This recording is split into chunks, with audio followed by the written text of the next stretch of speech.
The Life and Adventures of Santa Claus, or the heartwarming story of Claus, a child nurtured by a wood-nymph in the mysterious Forest of Burzee. As he grows, Claus discovers his purpose, to bring joy to children everywhere. This captivating tale reveals how a simple act of kindness can create a legacy of happiness, transforming a boy into the legendary Santa Claus we know today.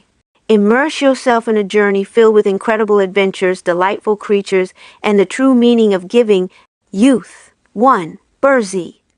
Have you heard of the great Forest of Burzee? Nurse used to sing of it when I was a child. She sang of the big tree trunks, standing close together, with their roots intertwining below the earth, and their branches intertwining above it, of their rough coating of bark and queer, gnarled limbs, of the bushy foliage that roofed the entire forest, save where the sunbeams found a path through which to touch the ground in little spots, and to cast weird and curious shadows over the mosses, the lichens, and the drifts of dried leaves. The Forest of Burzee is mighty and grand and awesome to those who steal beneath its shade. Coming from the sunlit meadows into its mazes, it seems at first gloomy, then pleasant, and afterward filled with never-ending delights. For hundreds of years, it has flourished in all its magnificence. The silence of its enclosure, unbroken save by the chirp of busy chipmunks, the growl of wild beasts, and the songs of birds. Yet Burzee has its inhabitants for all this. Nature peopled it in the beginning with fairies, knooks, ryls, and nymphs. As long as the forest stands, it will be a home, a refuge and a playground to these sweet immortals who revel undisturbed in its depths. Our civilization has never yet reached Burzee. Will it ever, I wonder? 2. The child of the forest. Once, so long ago our great-grandfathers could scarcely have heard it mentioned, there lived within the great Forest of Burzee a wood-nymph named Necile. She was closely related to the mighty Queen Zerline, and her home was beneath the shade of a wide-spreading oak. Once every year, on budding day, when the trees put forth their new buds, Necile held the golden chalice of AK to the lips of the queen, who drank therefrom to the prosperity of the forest. So you see, she was a nymph of some importance, and moreover, it is said she was highly regarded because of her beauty and grace. When she was created, she could not have told, Queen Zerline could not have told, the great AK himself could not have told. It was long ago when the world was new, and nymphs were needed to guard the forests and to minister to the wants of the young trees. Then, on some day not remembered, Necile sprang into being, radiant, lovely, straight, and slim as the sapling she was created to guard.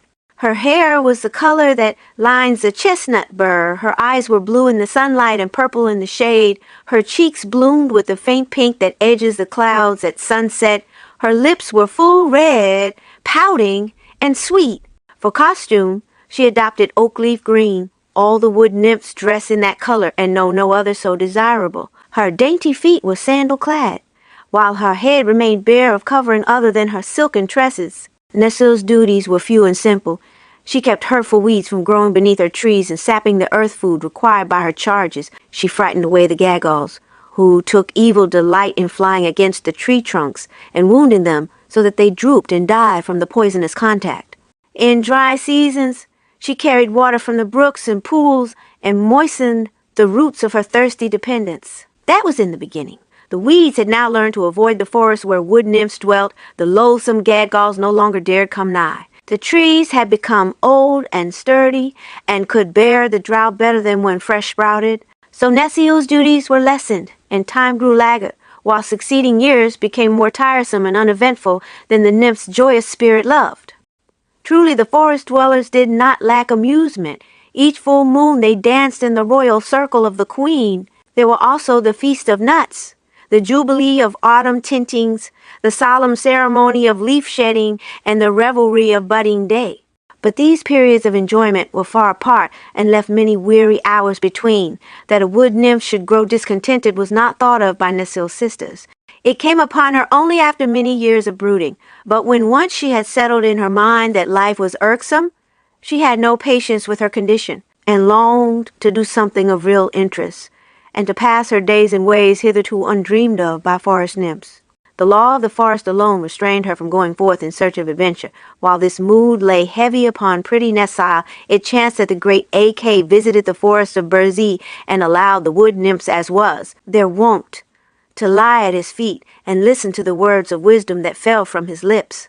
Ak is the Master Woodsman of the world. He sees everything and knows more than the sons of men. That night he held the queen's hand, for he loved the nymphs as a father loves his children, and Necile lay at his feet with many of her sisters and earnestly hearkened as he spoke. "We live so happily, my fair ones, in our forest glades," said Ak, stroking his grizzled beard thoughtfully, "that we know nothing of the sorrow and misery that fall to the lot of those poor mortals who inhabit the open spaces of the earth. They are not of our race, it is true, yet compassion well befits being so fairly favored as ourselves. Often as I pass by the dwelling of some suffering mortal, I am tempted to stop and banish the poor thing's misery. Yet suffering, in moderation, is the natural lot of mortals, and it is not our place to interfere with the laws of nature. Nevertheless," said the fair queen, nodding her golden head at the Master Woodsman, "it would not be a vain guess that Ak has often assisted these hapless mortals." Ak smiled. "Sometimes," he replied, "when they are very young, children, the mortals call them, I have stopped to rescue them from misery. The men and women I dare not interfere with. They must bear the burdens nature has imposed upon them. But the helpless infants, the innocent children of men, have a right to be happy until they become full grown and able to bear the trials of humanity. So I feel I am justified in assisting them. Not long ago, a year maybe, I found 4 poor children huddled in a wooden hut, slowly freezing to death. Their parents had gone to a neighboring village for food and had left a fire to warm their little ones while they were absent. But a storm arose and drifted the snow in their path, so they were long on the road. Meantime the fire went out and the frost crept into the bones of the waiting children. "The poor things," murmured the queen softly. "What did you do?" "I called Nelko, bidding him fetch wood from my forest and breathe upon it until the fire blazed again and warmed the little room where the children lay. Then they ceased shivering and fell asleep until their parents came." "I am glad you did thus," said the good queen, beaming upon the master, and Necile, who had eagerly listened to every word, echoed in a whisper, "I too am glad." "And this very night," continued Ak, "as I came to the edge of Burzee, I heard a feeble cry, which I judged came from a human infant. I looked about me and found, close to the forest, a helpless babe upon the grasses and wailing piteously. Not far away, screened by the forest, crouched Shiegra, the lioness, intent upon devouring the infant for her evening meal." "And what did you do, Ak?" asked the queen breathlessly. "Not much, being in a hurry to greet my nymphs. But I commanded Shiegra to lie close to the babe and to give it her milk to quiet its hunger. And I told her to send word throughout the forest to all beasts and reptiles that the child should not be harmed." "I am glad you did thus," said the good queen again in a tone of relief. But this time Necile did not echo her words, for the nymph, filled with a strange resolve, had suddenly stolen away from the group. Swiftly her lithe form darted through the forest paths until she reached the edge of mighty Burzee, when she paused to gaze curiously about her. Never until now had she ventured so far, for the law of the forest had placed the nymphs in its inmost depths. Necile knew she was breaking the law, but the thought did not give pause to her dainty feet. She had decided to see with her own eyes this infant Ak had told of, for she had never yet beheld a child of man. All the immortals are full grown. There are no children among them. Peering through the trees, Necile saw the child lying on the grass. But now it was sweetly sleeping, having been comforted by the milk drawn from Shiegra. It was not old enough to know what peril means. If it did not feel hunger, it was content. Softly the nymph stole to the side of the babe and knelt upon the sward, her long robe of rose-leaf color spreading about her like a gossamer cloud. Her lovely countenance expressed curiosity and surprise, but, most of all, a tender, womanly pity. The babe was newborn, chubby, and pink. It was entirely helpless. While the nymph gazed, the infant opened its eyes, smiled upon her, and stretched out 2 dimpled arms. In another instant, Necile had caught it to her breast and was hurrying with it through the forest paths. 3. The adoption. The Master Woodsman suddenly rose with knitted brows. "There is a strange presence in the forest," he declared. Then the queen and her nymphs turned, and saw standing before them Necile, with the sleeping infant clasped tightly in her arms and a defiant look in her deep blue eyes. And thus for a moment they remained, the nymphs filled with surprise and consternation, but the brow of the Master Woodsman gradually clearing as he gazed intently upon the beautiful immortal who had wilfully broken the law. Then the great Ak, to the wonder of all, laid his hand softly on Necile's flowing locks and kissed her on her fair forehead. "For the first time within my knowledge," said he gently, "a nymph has defied me and my laws, yet in my heart can I find no word of chiding. What is your desire, Necile?" "Let me keep the child," she answered, beginning to tremble and falling on her knees in supplication. "Here, in the Forest of Burzee, where the human race has never yet penetrated," questioned Ak. "Here, in the Forest of Burzee," replied the nymph boldly. "It is my home, and I am weary for lack of occupation. Let me care for the babe. See how weak and helpless it is. Surely it cannot harm Burzee, nor the Master Woodsman of the world." "But the law, child, the law," cried Ak sternly. "The law is made by the Master Woodsman," returned Necile. "If he bids me care for the babe he himself has saved from death, who in all the world dare oppose me?" Queen Zerline, who had listened intently to this conversation, clapped her pretty hands gleefully at the nymph's answer. "You are fairly trapped, O Ak," she exclaimed, laughing. "Now I pray you give heed to Necile's petition." The woodsman, as was his habit when in thought, stroked his grizzled beard slowly. Then he said, "She shall keep the babe, and I will give it my protection. But I warn you all that as this is the first time I have relaxed the law, so shall it be the last time. Nevermore to the end of the world shall a mortal be adopted by an immortal. Otherwise would we abandon our happy existence for one of trouble and anxiety. Good night, my nymphs." Then Ak was gone from their midst, and Necile hurried away to her bower to rejoice over her newfound treasure. 4. Claws. Another day found Necile's bower the most popular place in the forest. The nymphs clustered around her, and the child that lay asleep in her lap, with expressions of curiosity and delight. Nor were they wanting in praises for the great Ak's kindness in allowing Necile to keep the babe and to care for it. Even the queen came to peer into the innocent childish face and to hold a helpless, chubby fist in her own fair hand. "What shall we call him, Necile?" she asked, smiling. "He must have a name, you know." "Let him be called Claus," answered Necile, "for that means a little loon." "Rather let him be called Necklace," returned the queen, "for that will mean Necile's little one." The nymphs clapped their hands in delight, and Necklace became the infant's name, although Necile loved best to call him Claus, and in after days many of her sisters followed her example. Necile gathered the softest moss in all the forest for Claus to lie upon, and she made his bed in her own bower. Of food the infant had no lack. The nymphs searched the forest for bell udders, which grow upon the gold tree, and when opened are found to be filled with sweet milk. And the soft-eye does willingly gave a share of their milk to support the little stranger, while Shiegra, the lioness, often crept stealthily into Necile's bower and purred softly as she lay beside the babe and fed it. So the little one flourished and grew big and sturdy day by day, while Necile taught him to speak and to walk and to play. His thoughts and words were sweet and gentle, for the nymphs knew no evil, and their hearts were pure and loving. He became the pet of the forest. For Ak's decree had forbidden beast or reptile to molest him, and he walked fearlessly wherever his will guided him. Presently the news reached the other immortals that the nymphs of Burzee had adopted a human infant, and that the act had been sanctioned by the great Ak. Therefore many of them came to visit the little stranger, looking upon him with much interest. First the ryls, who are first cousins to the wood nymphs, although so differently formed. For the ryls are required to watch over the flowers and plants, as the nymphs watch over the forest trees. They search the wide world for the food required by the roots of the flowering plants, while the brilliant colors possessed by the full-blown flowers are due to the dyes placed in the soil by the ryls, which are drawn through the little veins in the roots in the body of the plants as they reach maturity.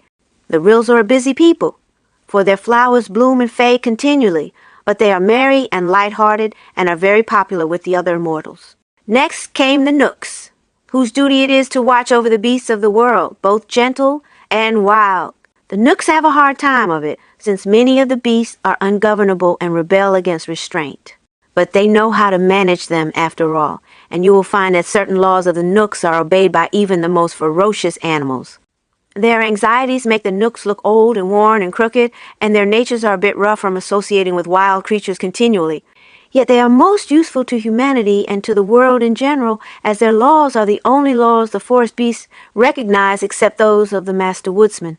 Then there were the fairies, the guardians of mankind, who were much interested in the adoption of claws because their own laws forbade them to become familiar with their human charges. There are instances on record where the fairies have shown themselves to human beings and have even conversed with them. But they are supposed to guard the lives of mankind, unseen and unknown. And if they favor some people more than others, it is because these have won such distinction fairly, as the fairies are very just and impartial. But the idea of adopting a child of men had never occurred to them, because it was in every way opposed to their laws, so their curiosity was intense to behold the little stranger adopted by Necile and her sister nymphs. Claus looked upon the immortals who thronged around him with fearless eyes and smiling lips. He rode laughingly upon the shoulders of the merry ryls. He mischievously pulled the gray beards of the low-browed knooks. He rested his curly head confidently upon the dainty bosom of the fairy queen herself. And the ryls loved the sound of his laughter. The knooks loved his courage. The fairies loved his innocence. The boy made friends of them all and learned to know their laws intimately. No forest flower was trampled beneath his feet, lest the friendly ryls should be grieved. He never interfered with the beasts of the forest, lest his friends the knooks should become angry. The fairies he loved dearly, but knowing nothing of mankind, he could not understand that he was the only one of his race admitted to friendly intercourse with them. Indeed, Claus came to consider that he alone, of all the forest people, had no like nor fellow. To him, the forest was the world. He had no idea that millions of toiling, striving human creatures existed, and he was happy and content. Some people have spelled this name Nicolaus, and others Nicholas, which is the reason that Santa Claus is still known in some lands as Saint Nicholas. But of course, Neclaus is his right name, and Claus the nickname given him by his adopted mother, the fair nymph Necile. 5. The Master Woodsman. Years pass swiftly in Burzee, for the nymphs have no need to regard time in any way. Even centuries make no change in the dainty creatures. Ever and ever they remain the same, immortal and unchanging. Claus, however, being mortal, grew to manhood day by day.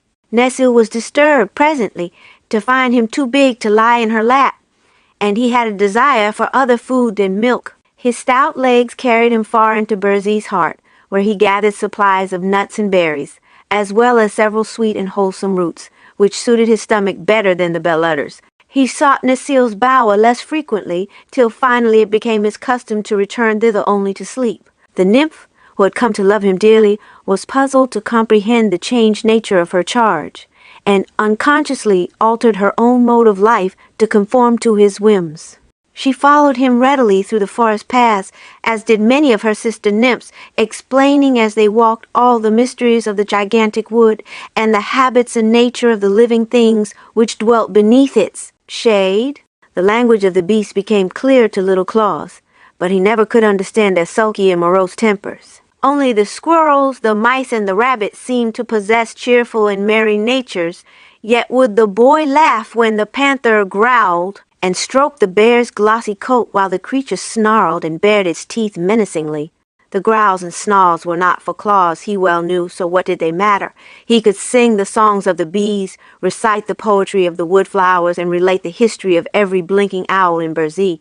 He helped the ryls to feed their plants and the knooks to keep order among the animals. The little immortals regarded him as a privileged person, being especially protected by Queen Zurline and her nymphs and favored by the great Ak himself. One day the Master Woodsman came back to the Forest of Burzee. He had visited in turn all his forests throughout the world, and they were many and broad. Not until he entered the glade where the queen and her nymphs were assembled to greet him did Ak remember the child he had permitted Necile to adopt. Then he found, sitting familiarly in the circle of lovely immortals, a broad-shouldered, stalwart youth, who stood fully as high as the shoulder of the master himself. Ak paused, silent and frowning, to bend his piercing gaze upon Claus. The clear eyes met his own steadfastly, and the woodsman gave a sigh of relief as he marked their placid depths and read the youth's brave and innocent heart. Nevertheless, as Ak sat beside the fair queen, and the golden chalice, filled with rare nectar, passed from lip to lip, the Master Woodsman was strangely silent and reserved, and stroked his beard many times with with a thoughtful motion. With morning he called Claus aside in kindly fashion, saying, "Bid good-bye for a time to Necile and her sisters, for you shall accompany me on my journey through the world."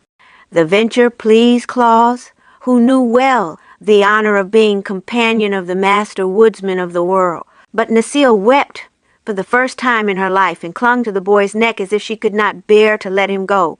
The nymph who had mothered this sturdy youth was still as dainty, as charming and beautiful as when she had dared to face AK with the babe clasped to her breast, nor was her love less great. I beheld the two clinging together, seemingly as brother and sister to one another, and again he wore his thoughtful look. 6. Claus discovers humanity. Taking Claus to a small clearing in the forest, the master said, "Place your hand upon my girdle and hold fast while we journey through the air. For now shall we encircle the world and look upon many of the haunts of those men from whom you are descended." These words caused Claus to marvel, for until now he had thought himself the only one of his kind upon the earth.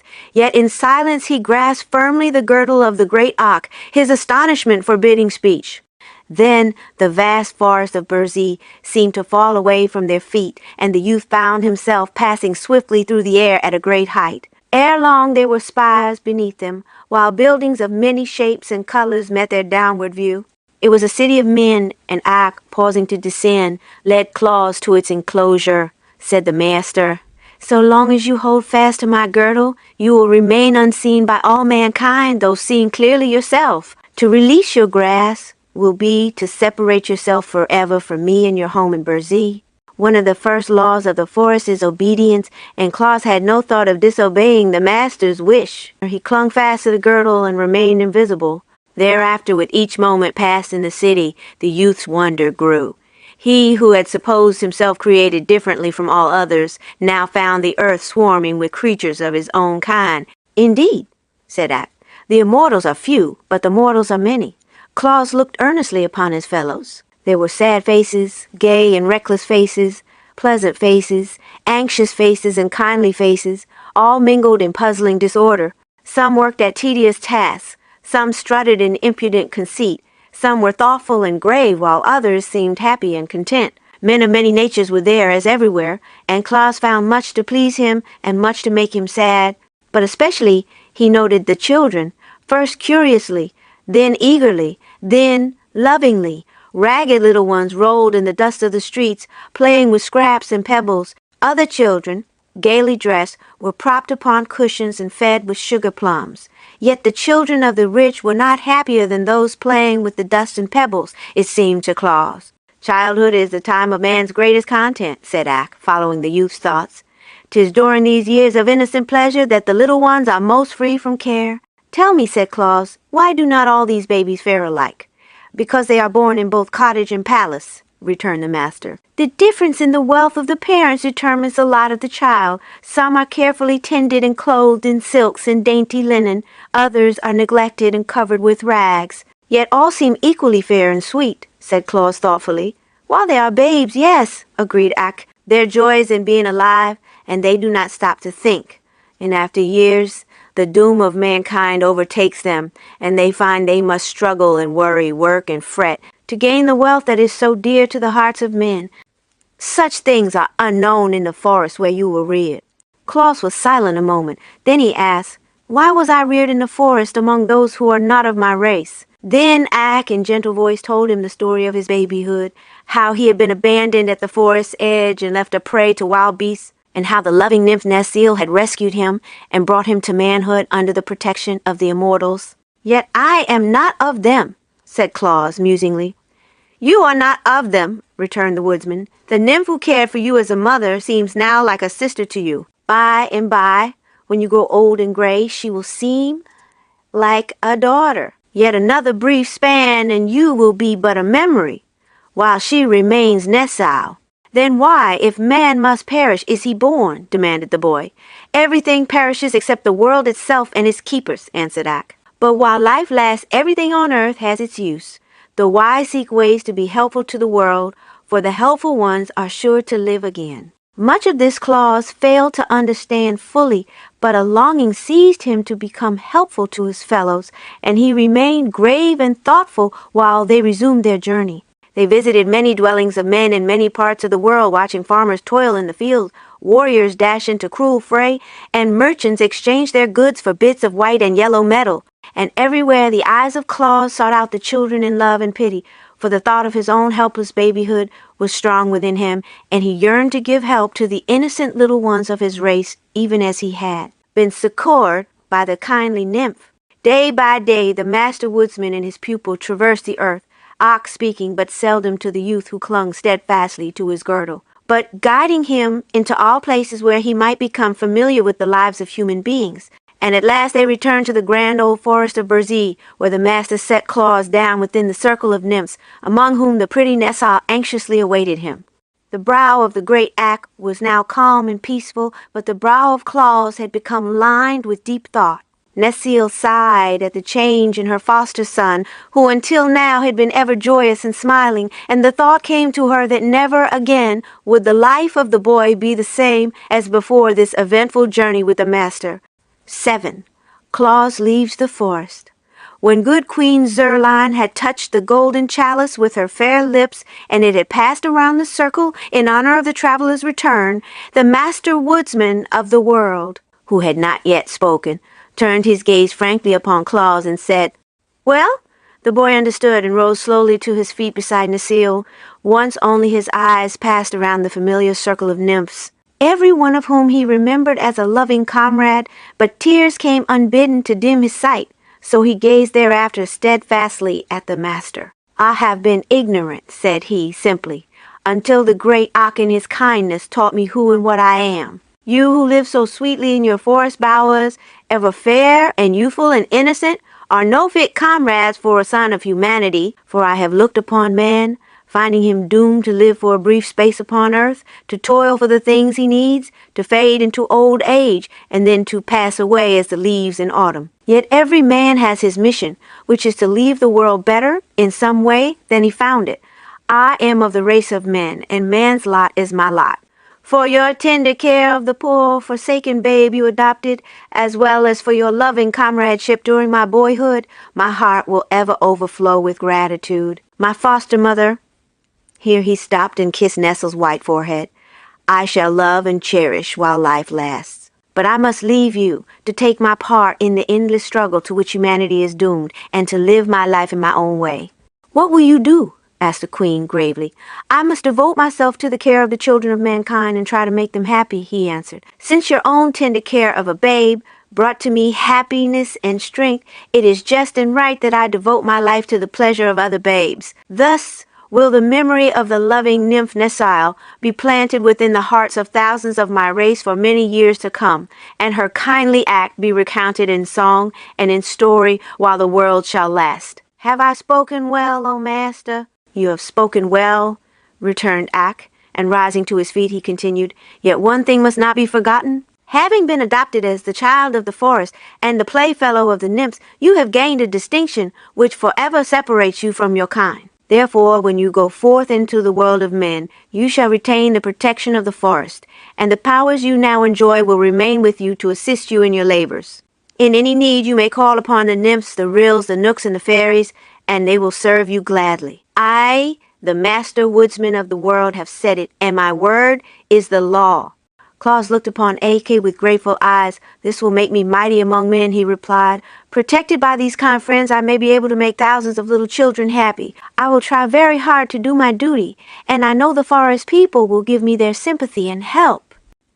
"We will," said the fairy queen earnestly. "We will," cried the merry ryls, laughing. "We will," shouted the crooked knooks, scowling. "We will," exclaimed the sweet nymphs proudly. But Necile said nothing. She only folded Claus in her arms and kissed him tenderly.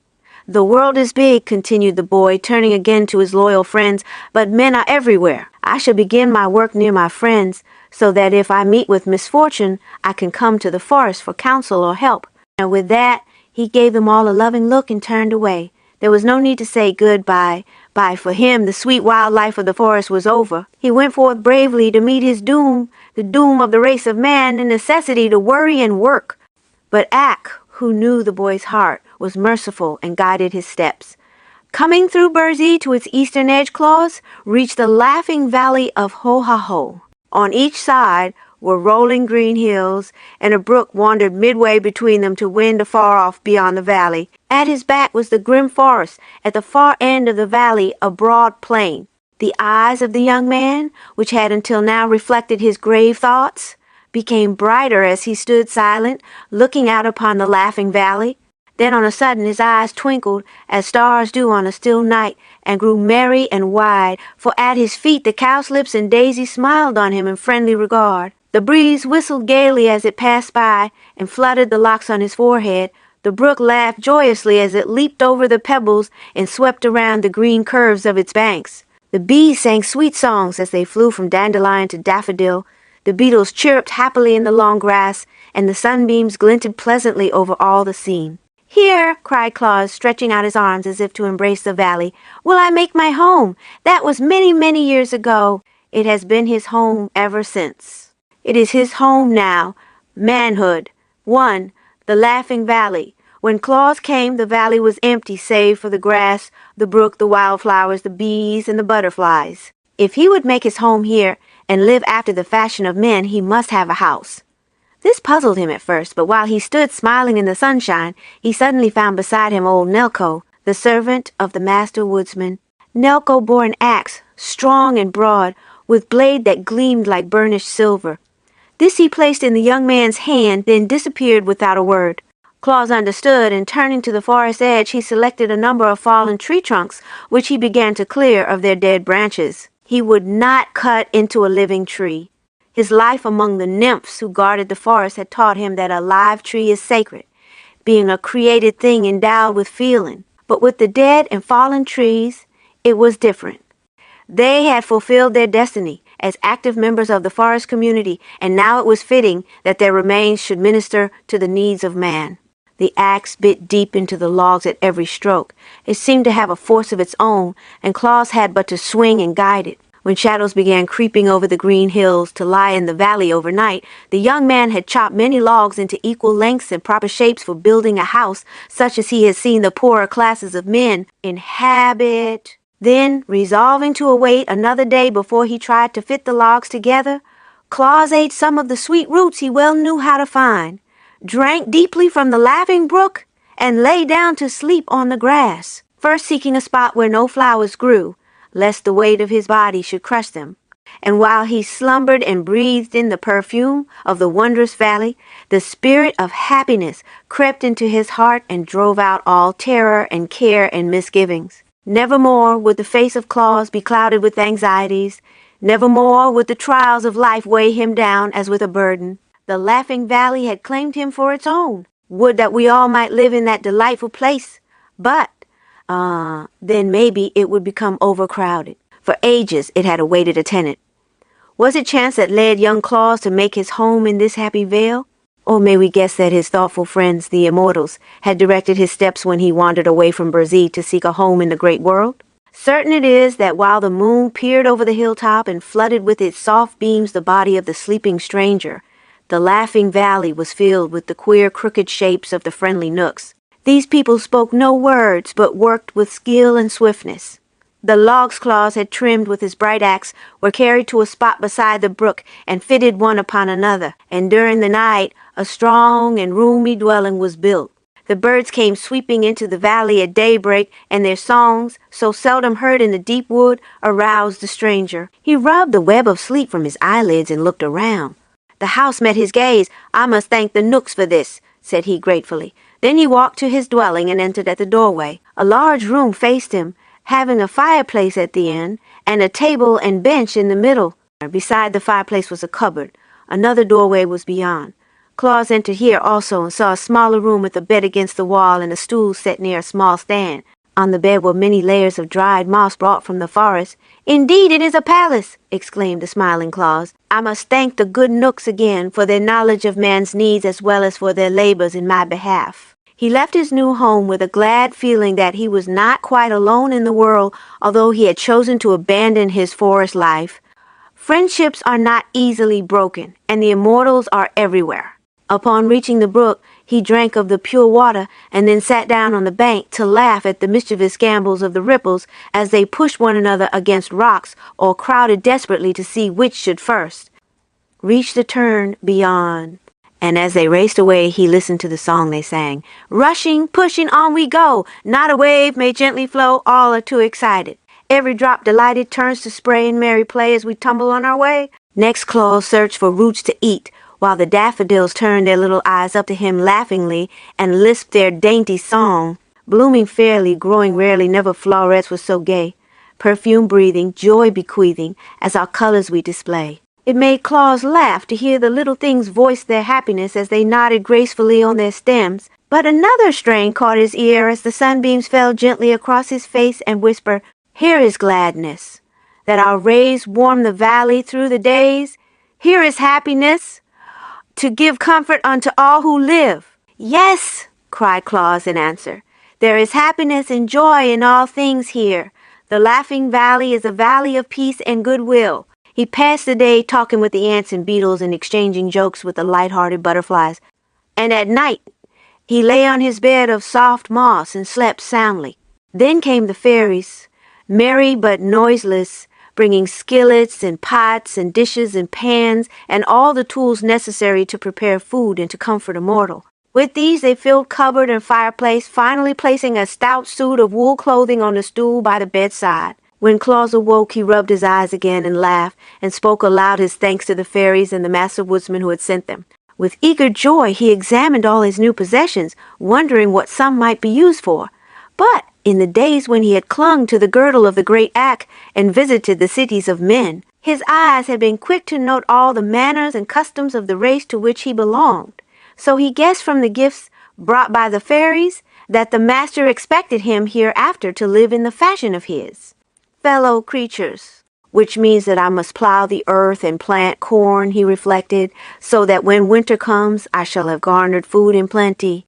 But as he stood in the grassy valley, he saw that to turn up the earth in furrows would be to destroy hundreds of pretty, helpless flowers, as well as thousands of the tender blades of grass. And this he could not bear to do. Therefore he stretched out his arms and uttered a peculiar whistle he had learned in the forest, afterward crying, Ryls of the field flowers, come to me. Instantly a dozen of the queer little ryls were squatting upon the ground before him, and they nodded to him in cheerful greeting. Claus gazed upon them earnestly. Your brothers of the forest, he said. I have known and loved many years. I shall love you also when we have become friends. To me, the laws of the ryls, whether those of the forest or of the field, are sacred. I have never willfully destroyed one of the flowers you tend so carefully, but I must plant grain to use for food during the cold winter, and how am I to do this without killing the little creatures that sing to me so prettily of their fragrant blossoms? The yellow ryl, he who tends the buttercups, made answer. Fret not, friend Claus, the great axe has spoken to us of you. There is better work for you in life than to labor for food. And though, not being of the forest, Ak has no command over us, nevertheless are we glad to favor one he loves. Live, therefore, to do the good work you are resolved to undertake. We, the field ryls, will attend to your food supplies. After this speech, the ryls were no longer to be seen, and Claus drove from his mind the thought of tilling the earth. When next he wandered back to his dwelling, a bowl of fresh milk stood upon the table, bread was in the cupboard, and sweet honey filled a dish beside it. A pretty basket of rosy apples and new-plucked grapes was also awaiting him. He called out, Thanks, my friends, to the invisible ryls, and straightway began to eat of the food. Thereafter, when hungry, he had but to look into the cupboard to find goodly supplies brought by the kindly ryls. And the knooks cut and stacked much wood for his fireplace, and the fairies brought him warm blankets and clothing. So began his life in the Laughing Valley, with the favor and friendship of the immortals to minister to his every want. 2. How Claus made the first toy. Truly our Claus had wisdom for his good fortune, but strengthened his resolve to befriend the little ones of his own race. He knew his plan was approved by the immortals, else they would not have favored him so greatly, so he began at once to make acquaintance with mankind. He walked through the valley to the plain beyond, and crossed the plain in many directions to reach the abodes of men. These stood singly or in groups of dwellings called villages, and in nearly all the houses, whether big or little, Claus found children. The youngsters soon came to know his merry, laughing face and the kind glance of his bright eyes, and the parents, while they regarded the young man with some scorn for loving children more than their elders, were content that the girls and boys had found a playfellow who seemed willing to amuse them.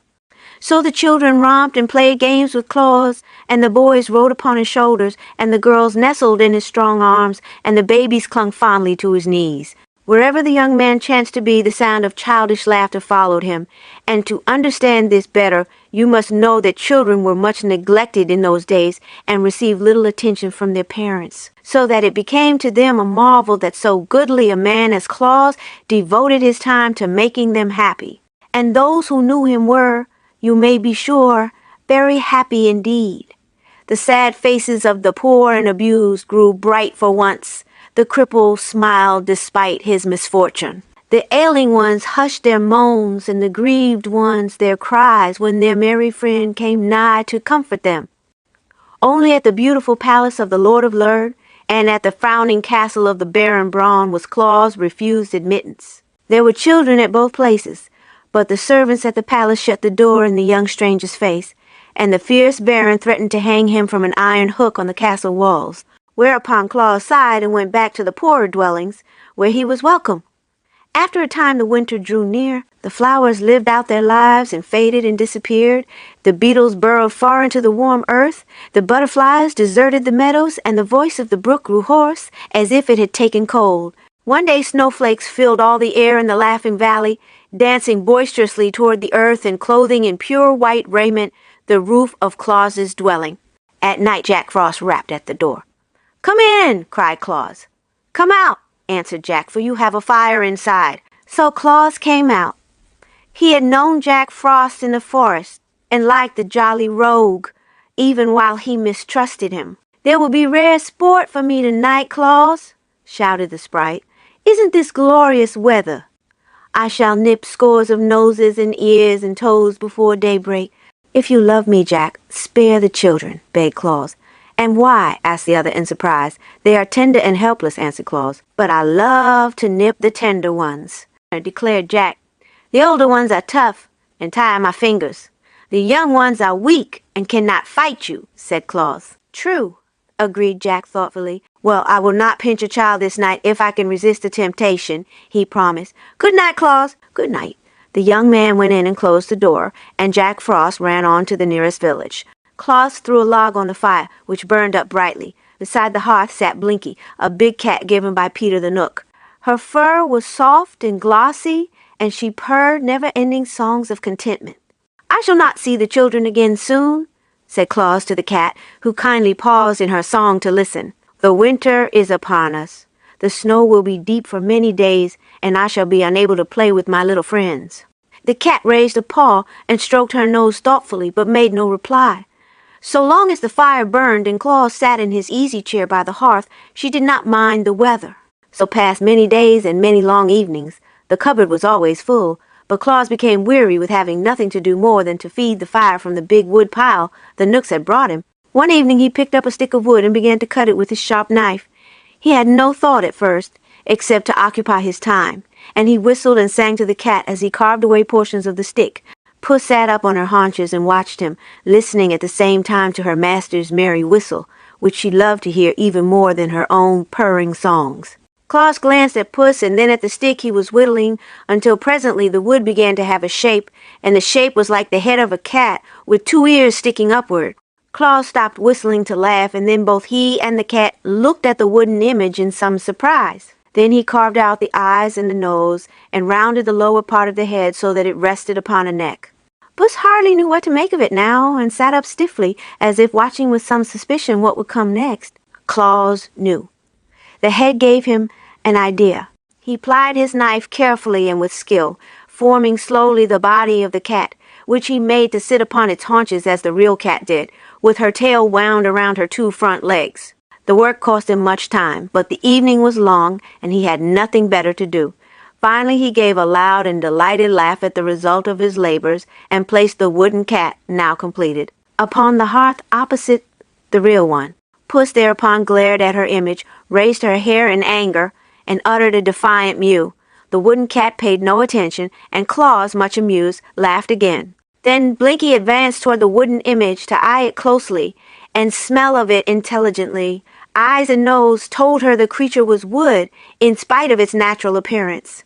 So Puss resumed her seat and her purring, but as she neatly washed her face with her padded paw, she cast more than one admiring glance at her clever master. Perhaps she felt the same satisfaction we feel when we look upon good photographs of ourselves. The cat's master was himself pleased with his handiwork, without knowing exactly why. Indeed, he had great cause to congratulate himself that night, and all the children throughout the world should have joined him rejoicing. For Claus had made his first toy. 3. How the ryls colored the toys. A hush lay on the laughing valley now. Snow covered it like a white spread, and pillows of downy flakes drifted before the dwelling where Claus sat feeding the blaze of the fire. The brook gurgled on beneath a heavy sheet of ice, and all living plants and insects nestled close to Mother Earth to keep warm. The face of the moon was hid by dark clouds, and the wind, delighting in the wintry sport, pushed and whirled the snowflakes in so many directions that they could get no chance to fall to the ground. Claus heard the wind whistling and shrieking in its play, and thanked the good Knooks again for his comfortable shelter. Blinky washed her face lazily, and stared at the coals with a look of perfect content. The toy cat sat opposite the real one, and gazed straight ahead, as toy cats should. Suddenly Claus heard a noise that sounded different from the voice of the wind. It was more like a wail of suffering and despair. He stood up and listened, but the wind, growing boisterous, shook the door and rattled the windows to distract his attention. He waited until the wind was tired, and then, still listening, he heard once more the shrill cry of distress. Quickly he drew on his coat, pulled his cap over his eyes, and opened the door. The wind dashed in and scattered the embers over the hearth, at the same time blowing Blinky's fur so furiously that she crept under the table to escape. Then the door was closed, and Claus was outside, peering anxiously into the darkness. The wind laughed and scolded and tried to push him over, but he stood firm. The helpless flakes stumbled against his eyes and dimmed his sight, but he rubbed them away and looked again. Snow was everywhere, white and glittering. It covered the earth and filled the air. The cry was not repeated. Claus turned to go back into the house, but the wind caught him unawares, and he stumbled and fell across a snowdrift. His hand plunged into the drift and touched something that was not snow. This he seized, and pulling it gently toward him, found it to be a child. The next moment, he had lifted it in his arms and carried it into the house. The wind followed him through the door, but Claus shut it out quickly. He laid the rescued child on the hearth, and brushing away the snow, he discovered it to be Weekum, a little boy who lived in a house beyond the valley. Claus wrapped a warm blanket around the little one and rubbed the frost from its limbs. Before long, the child opened his eyes and, seeing where he was, smiled happily. Then Claus warmed milk and fed it to the boy slowly, while the cat looked on with sober curiosity. Finally, the little one curled up in his friend's arms and sighed and fell asleep, and Claus, filled with gladness that he had found the wanderer, held him closely while he slumbered. The wind, finding no more mischief to do, climbed the hill and swept on toward the north. This gave the weary snowflakes time to settle down to earth, and the valley became still again. The boy, having slept well in the arms of his friend, opened his eyes and sat up. Then, as a child will, he looked around the room and saw all that it contained. "Your cat is a nice cat, Claus," he said at last. "Let me hold it." But Puss objected and ran away. "The other cat won't run, Claus," continued the boy. "Let me hold that one." Claus placed the toy in his arms, and the boy held it lovingly and kissed the tip of its wooden ear. "How did you get lost in the storm, Weekum?" asked Claus. "I started to walk to my auntie's house and lost my way," answered Weekum. "Were you frightened?" "It was cold," said Weekum, "and the snow got in my eyes so I could not see. Then I kept on till I fell in the snow, without knowing where I was, and the wind blew the flakes over me and covered me up." Claus gently stroked his head, and the boy looked up at him and smiled. "I'm all right now," said Weekum. "Yes," replied Claus happily. "Now I will put you in my warm bed, and you must sleep until morning, when I will carry you back to your mother." "May the cat sleep with me?" asked the boy. "Yes, if you wish it to," answered Claus. "It's a nice cat," Weekum said, smiling, as Claus tucked the blankets around him, and presently the little one fell asleep with the wooden toy in his arms. When morning came, the sun claimed the laughing valley and flooded it with his rays, so Claus prepared to take the lost child back to its mother. "May I keep the cat, Claus?" asked Weekum. "It's nicer than real cats. It doesn't run away or scratch or bite. May I keep it?" Yes, indeed, answered Claus, pleased that the toy he had made could give pleasure to the child. So he wrapped the boy and the wooden cat in a warm cloak, perching the bundle upon his own broad shoulders, and then he tramped through the snow and the drifts of the valley and across the plain beyond to the poor cottage where Weekum's mother lived. "See, Mama," cried the boy as soon as they entered, "I've got a cat." The good woman wept tears of joy over the rescue of her darling and thanked Claus many times for his kind act. So he carried a warm and happy heart back to his home in the valley. That night he said to Puss, "I believe the children will love the wooden cats almost as well as the real ones. And they can't hurt them by pulling their tails and ears. I'll make another." So this was the beginning of his great work. The next cat was better made than the first. While Claus sat whittling it out, the yellow ryl came in to make him a visit. And so pleased was he with the man's skill that he ran away and brought several of his fellows. There sat the red ryl, the black ryl, the green ryl, the blue ryl, and the yellow ryl in a circle on the floor, while Claus whittled and whistled and the wooden cat grew into shape. If it could be made the same color as the real cat, no one would know the difference, said the yellow ryl thoughtfully. The little ones, maybe, would not know the difference, replied Claus, pleased with the idea. I will bring you some of the red that I color my roses and tulips with, cried the red ryl, and then you can make the cat's lips and tongue red. I will bring some of the green that I color my grasses and leaves with, said the green ryl, and then you can color the cat's eyes green. They will need a bit of yellow also, remarked the yellow ryl. I must fetch some of the yellow that I use to color my buttercups and goldenrods with. The real cat is black, said the black ryl. I will bring some of the black that I use to color the eyes of my pansies with, and then you can paint your wooden cat black. I see you have a blue ribbon around Blinky's neck, added the blue ryl. I will get some of the color that I use to paint the bluebells and forget-me-nots with, and then you can carve a wooden ribbon on the toy cat's neck and paint it blue. So the ryls disappear, and by the time Claus had finished carving out the form of the cat, they were all back with the paints and brushes. They made Blinky sit upon the table that Claus might paint the toy cat just the right color, and when the work was done, the ryls declared it was exactly as good as a live cat. That is, to all appearances, added the red ryl. Blinky seemed a little offended by the attention bestowed upon the toy, and that she might not seem to approve the imitation cat. She walked to the corner of the hearth and sat down with a dignified air. But Claus was delighted, and as soon as morning came, he started out and tramped through the snow, across the valley and the plain, until he came to a village. There, in a poor hut near the walls of the beautiful palace of the Lord of Lurd, a little girl lay upon a wretched cot, moaning with pain. Claus approached the child and kissed her and comforted her, and then he drew the toy cat from beneath his coat where he had hidden it and placed it in her arms. Ah, how well he felt himself repaid for his labor and his long walk when he saw the little one's eyes grow bright with pleasure. She hugged the kitty tight to her breast as if it had been a precious gem and would not let it go for a single moment. The fever was quieted, the pain grew less, and she fell into a sweet and refreshing sleep. Claus laughed and whistled and sang all the way home. Never had he been so happy as on that day. When he entered his house, he found Shiegra, the lioness, awaiting him. Since his babyhood, Shiegra had loved Claus, and while he dwelt in the forest, she had often come to visit him at Necile's bower. After Claus had gone to live in the Laughing Valley, Shiegra became lonely and ill at ease, and now she had braved the snowdrifts, which all lions abhor, to see him once more. Shiegra was getting old, and her teeth were beginning to fall out, while the hairs that tipped her ears and tail had changed from tawny yellow to white. Claus found her lying on his hearth, and he put his arms around the neck of the lioness and hugged her lovingly. The cat had retired into a far corner. She did not care to associate with Shiegra. Claus told his old friend about the cats he had made and how much pleasure they had given Weekum and the sick girl. Shiegra did not know much about children. Indeed, if she met a child, she could scarcely be trusted not to devour it. But she was interested in Claus's new labors and said, "These images seem to me very attractive, yet I cannot see why you should make cats, which are very unimportant animals. Suppose, now that I am here, you make the image of a lioness, the queen of all beasts. Then, indeed, your children will be happy and safe at the same time."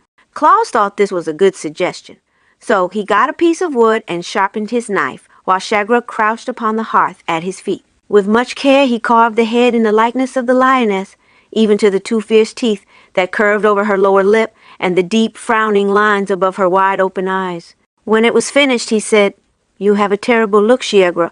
"Then the image is like me," she answered, "for I am indeed terrible to all who are not my friends." Claus now carved out the body, with Shiegra's long tail trailing behind it. The image of the crouching lioness was very lifelike. "It pleases me," said Shiegra, yawning and stretching her body gracefully. "Now I will watch while you paint." He brought the paints the ryls had given him from the cupboard and colored the image to resemble the real Shiegra.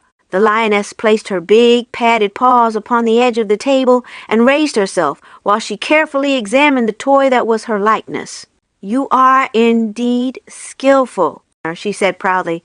"The children will like that better than cats, I'm sure." Then, snarling at Blinky, who arched her back in terror and whined fearfully, she walked away toward her forest home with stately strides. 4. How little Mary became frightened. The winter was over now, and all the Laughing Valley was filled with joyous excitement. The brook was so happy at being free once again that it gurgled more boisterously than ever and dashed so recklessly against the rocks that it sent showers of spray high in the air. The grass thrust its sharp little blades upward through the mat of dead stalks where it had hidden from the snow. But the flowers were yet too timid to show themselves, although the ryls were busy feeding their roots. The sun was in remarkably good humor and sent his rays dancing merrily throughout the valley. Claus was eating his dinner one day when he heard a timid knock on his door.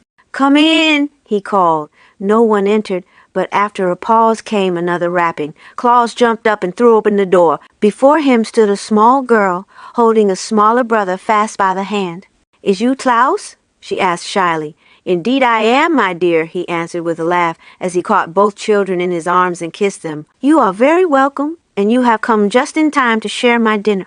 He took them to the table and fed them with fresh milk and nut cakes.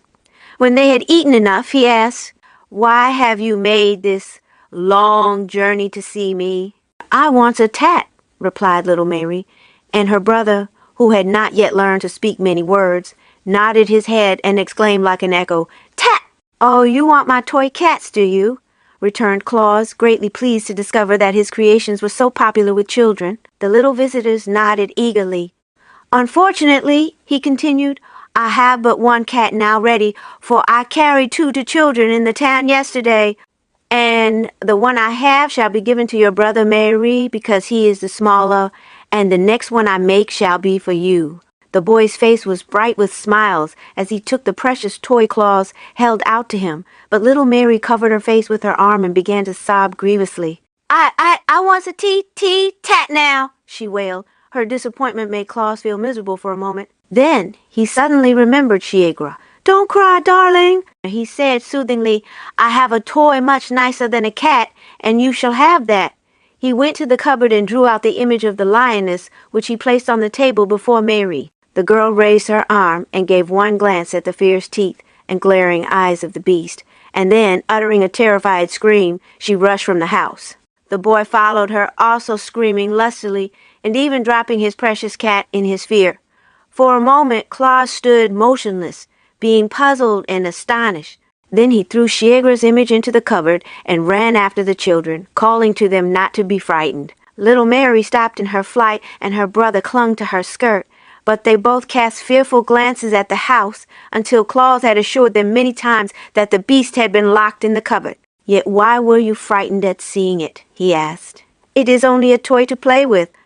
"It's bad," said Mary decidedly, and just horrid and not a bit nice, like tats." "Perhaps you are right," returned Claus thoughtfully, "but if you will return with me to the house, I will soon make you a pretty cat." So they timidly entered the house again, having faith in their friend's words, and afterward they had the joy of watching Claus carve out a cat from a bit of wood and paint it in natural colors. It did not take him long to do this, for he had become skillful with his knife by this time, and Mary loved her toy the more dearly because she had seen it made. After his little visitors had trotted away on their journey, homeward Claus sat long in deep thought. And he then decided that such fierce creatures as his friend the lioness would never do as models from which to fashion his toys. There must be nothing to frighten the dear babies, he reflected, and while I know she grow well, and am not afraid of her, it is but natural that children should look upon her image with terror. Hereafter I will choose such mild-mannered animals as squirrels and rabbits and deer and lambkins from which to carve my toys, for then the little ones will love rather than fear them. He began his work that very day, and before bedtime had made a wooden rabbit and a lamb. They were not quite so lifelike as the cats had been, because they were formed from memory, while Blinky had sat very still for Claus to look at while he worked. But the new toys pleased the children nevertheless, and the fame of Claus's playthings quickly spread to every cottage on plain and in village. He always carried his gifts to the sick or crippled children, but those who were strong enough walked to the house in the valley to ask for them. So a little path was soon worn from the plain to the door of the toy-maker's cottage. First came the children who had been playmates of Claus before he began to make toys. These, you may be sure, were well supplied. Then children who lived farther away heard of the wonderful images and made journeys to the valley to secure them. All little ones were welcome, and never one went away empty-handed. This demand for his handiwork kept Claus busily occupied, but he was quite happy in knowing the pleasure he gave to so many of the dear children. His friends, the immortals, were pleased with his success and supported him bravely. The knooks selected for him clear pieces of soft wood. That his knife might not be blunted in cutting them, the ryls kept him supplied with paints of all colors and brushes fashioned from the tips of timothy grasses. The fairies discovered that the workmen needed saws and chisels and hammers and nails, as well as knives, and brought him a goodly array of such tools. Claus soon turned his living room into a most wonderful workshop. He built a bench before the window and arranged his tools and paint so that he could reach everything as he sat on his stool. And as he finished toy after toy to delight the hearts of little children, he found himself growing so gay and happy that he could not refrain from singing and laughing and whistling all the day long. "It's because I live in the Laughing Valley where everything else laughs," said Claus. But that was not the reason. 5. How Bessie Blithesome came to the Laughing Valley. One day, as Claus sat before his door to enjoy the sunshine while he busily carved the head and horns of a toy deer, he looked up and discovered a glittering cavalcade of horsemen approaching through the valley. When they drew nearer, he saw that the band consisted of a score of men-at-arms, clad in bright armor, and bearing in their hands spears and battle-axes. In front of these rode little Bessie Blithesome, the pretty daughter of that proud lord of Lurd, who had once driven Claus from his palace. Her palfrey was pure white. Its bridle was covered with glittering gems, and its saddle draped with cloth of gold, richly broidered. The soldiers were sent to protect her from harm while she journeyed. Claus was surprised, but he continued to whittle and to sing until the cavalcade drew up before him. Then the little girl leaned over the neck of her palfrey and said, "Please, Mr. Claus, I want a toy." Her voice was so pleading that Claus jumped up at once and stood beside her. But he was puzzled how to answer her request. "You are a rich lord's daughter," said he, "and have all that you desire." "Oh, except toys," added Bessie. "There are no toys in all the world but yours." "And I make them for the poor children who have nothing else to amuse them," continued Claus. "Do poor children love to play with toys more than rich ones?" asked Bessie. "I suppose not," said Claus thoughtfully. "Am I to blame because my father is a lord? Must I be denied the pretty toys I long for because other children are poorer than I?" she inquired earnestly. "I'm afraid you must, dear," he answered, "for the poor have nothing else with which to amuse themselves. You have your pony to ride, your servants to wait on you, and every comfort that money can procure." "But I want toys," cried Bessie, wiping away the tears that forced themselves into her eyes. "If I cannot have them, I shall be very unhappy." Claus was troubled, for her grief recalled to him the thought that his desire was to make all children happy, without regard to their condition in life. Yet while so many poor children were clamoring for his toys, he could not bear to give one to them to Bessie Blithesome, who had so much already to make her happy. "Listen, my child," said he gently. "All the toys I am now making are promised to others, but the next shall be yours since your heart so longs for it. Come to me again in 2 days, and it shall be ready for you." Bessie gave a cry of delight, and leaning over her pony's neck, she kissed Claus prettily upon his forehead. Then, calling to her men-at-arms, she rode gaily away, leaving Claus to resume his work. if I am to supply the rich children as well as the poor ones, he thought, I shall not have a spare moment in the whole year. But is it right I should give to the rich? Surely I must go to Necile and talk with her about this matter. So when he had finished the toy deer, which was very like a deer he had known in the forest glades, he walked into Burzee and made his way to the bower of the beautiful nymph Necile, who had been his foster mother. She greeted him tenderly and lovingly, listening with interest to his story of the visit of Bessie Blithesome. And now, tell me, said he, shall I give toys to rich children? Now, we of the forest know nothing of riches, she replied. It seems to me that one child is like another child, since they are all made of the same clay, and that riches are like a gown, which may be put on or taken away, leaving the child unchanged. But the fairies are guardians of mankind, and know mortal children better than I. Let us call the fairy queen. This was done, and the queen of the fairies sat beside them and heard Claus relate his reasons for thinking the rich children could get along without his toys, and also what the nymph had said. Necile is right, declared the queen, for whether it be rich or poor, a child's longings for pretty playthings are but natural. Rich Bessie's heart may suffer as much grief as poor Mary's. She can be just as lonely and discontented, and just as gay and happy. I think, friend Claus, it is your duty to make all little ones glad, whether they chance to live in palaces or in cottages. Your words are wise, fair queen, replied Claus, and my heart tells me they are as just as they are wise. Hereafter all children may claim my services. Then he bowed before the gracious fairy and, kissing Necile's red lips, went back into his valley. At the brook he stopped to drink, and afterward he sat on the bank and took a piece of moist clay in his hands while he thought what sort of toy he should make for Bessie Blithesome. He did not notice that his fingers were working the clay into shape until, glancing downward, he found he had unconsciously formed a head that bore a slight resemblance to the nymph Necile. At once he became interested. Gathering more of the clay from the bank, he carried it to his house. Then, with the aid of his knife and a bit of wood, he succeeded in working the clay into the image of a toy nymph. With skillful strokes he formed long waving hair on the head and covered the body with a gown of oak leaves, while the 2 feet sticking out at the bottom of the gown were clad in sandals. But the clay was soft, and Claus found he must handle it gently to avoid ruining his pretty work. Perhaps the rays of the sun will draw out the moisture and cause the clay to become hard, he thought, so he laid the image on a flat board and placed it in the glare of the sun.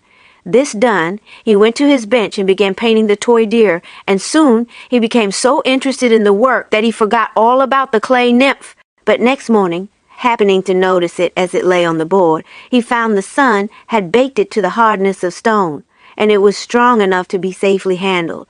Claus now painted the nymph with great care in the likeness of Necile, giving it deep blue eyes, white teeth, rosy lips, and ruddy brown hair. The gown he colored oak leaf green.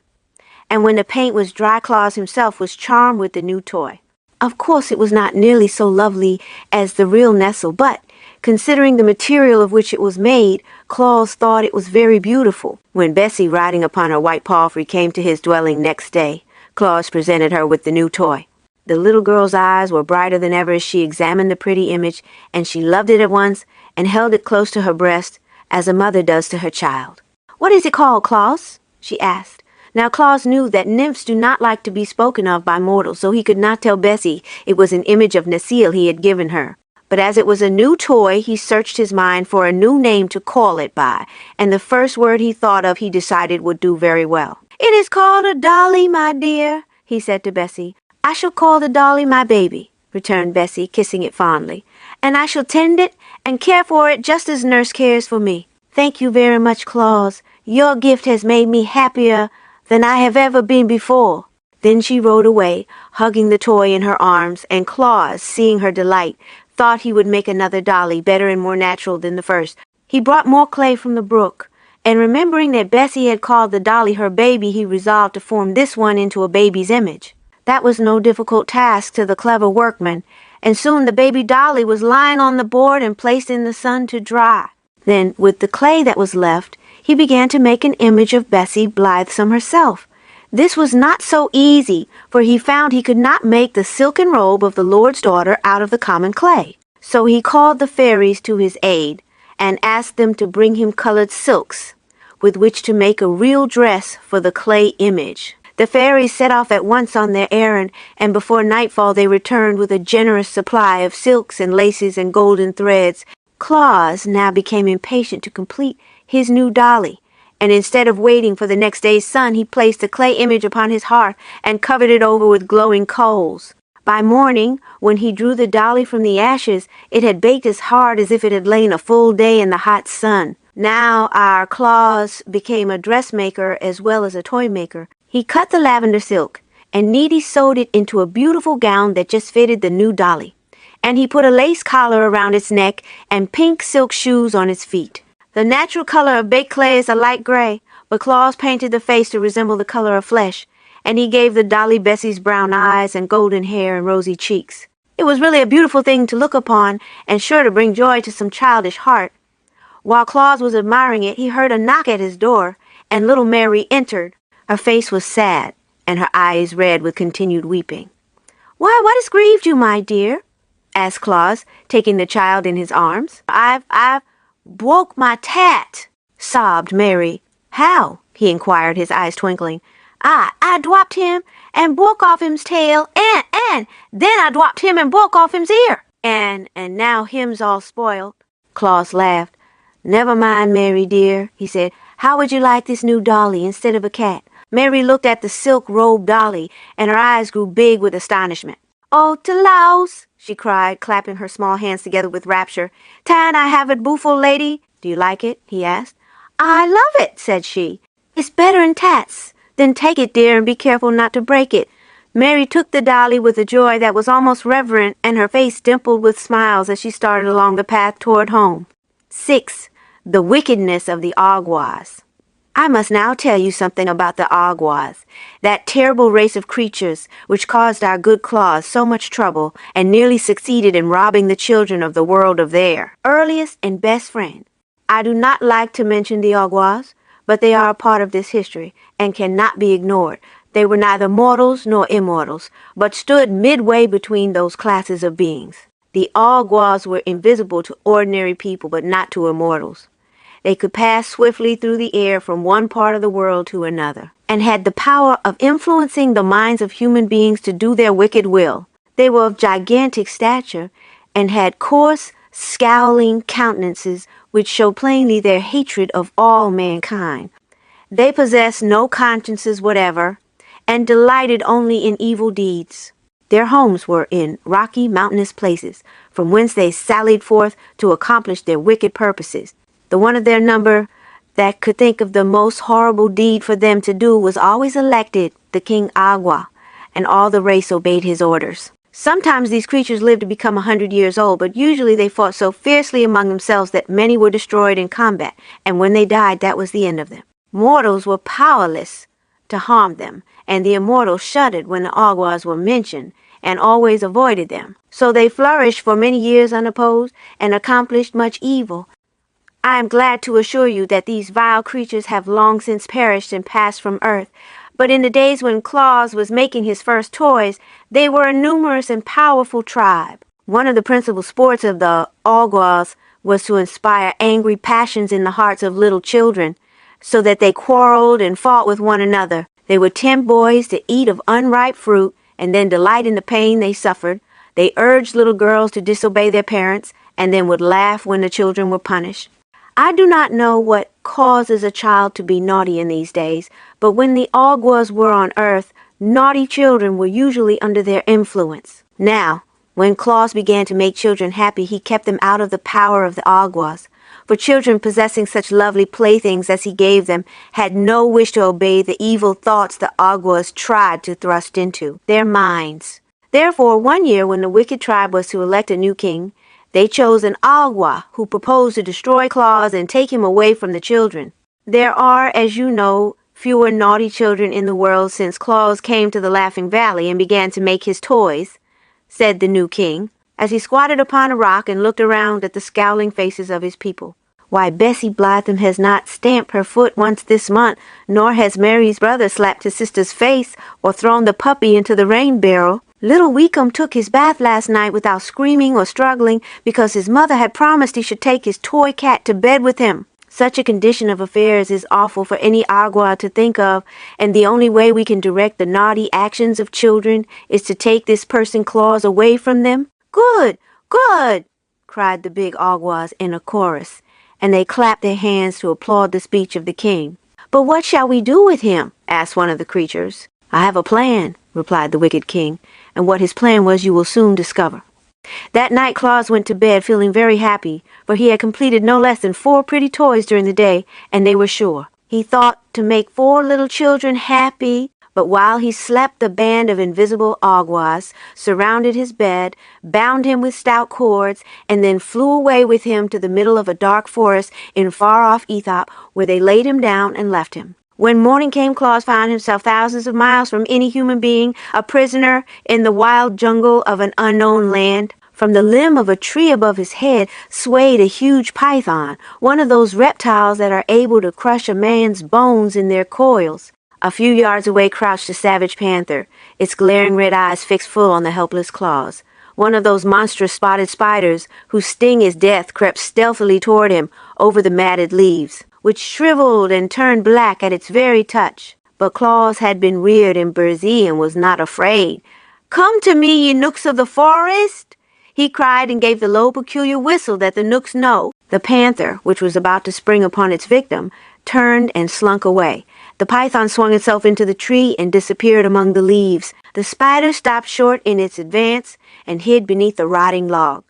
Claus had no time to notice them, for he was surrounded by a band of harsh-featured knooks, more crooked and deformed in appearance than any he had ever seen. "Who are you that call on us?"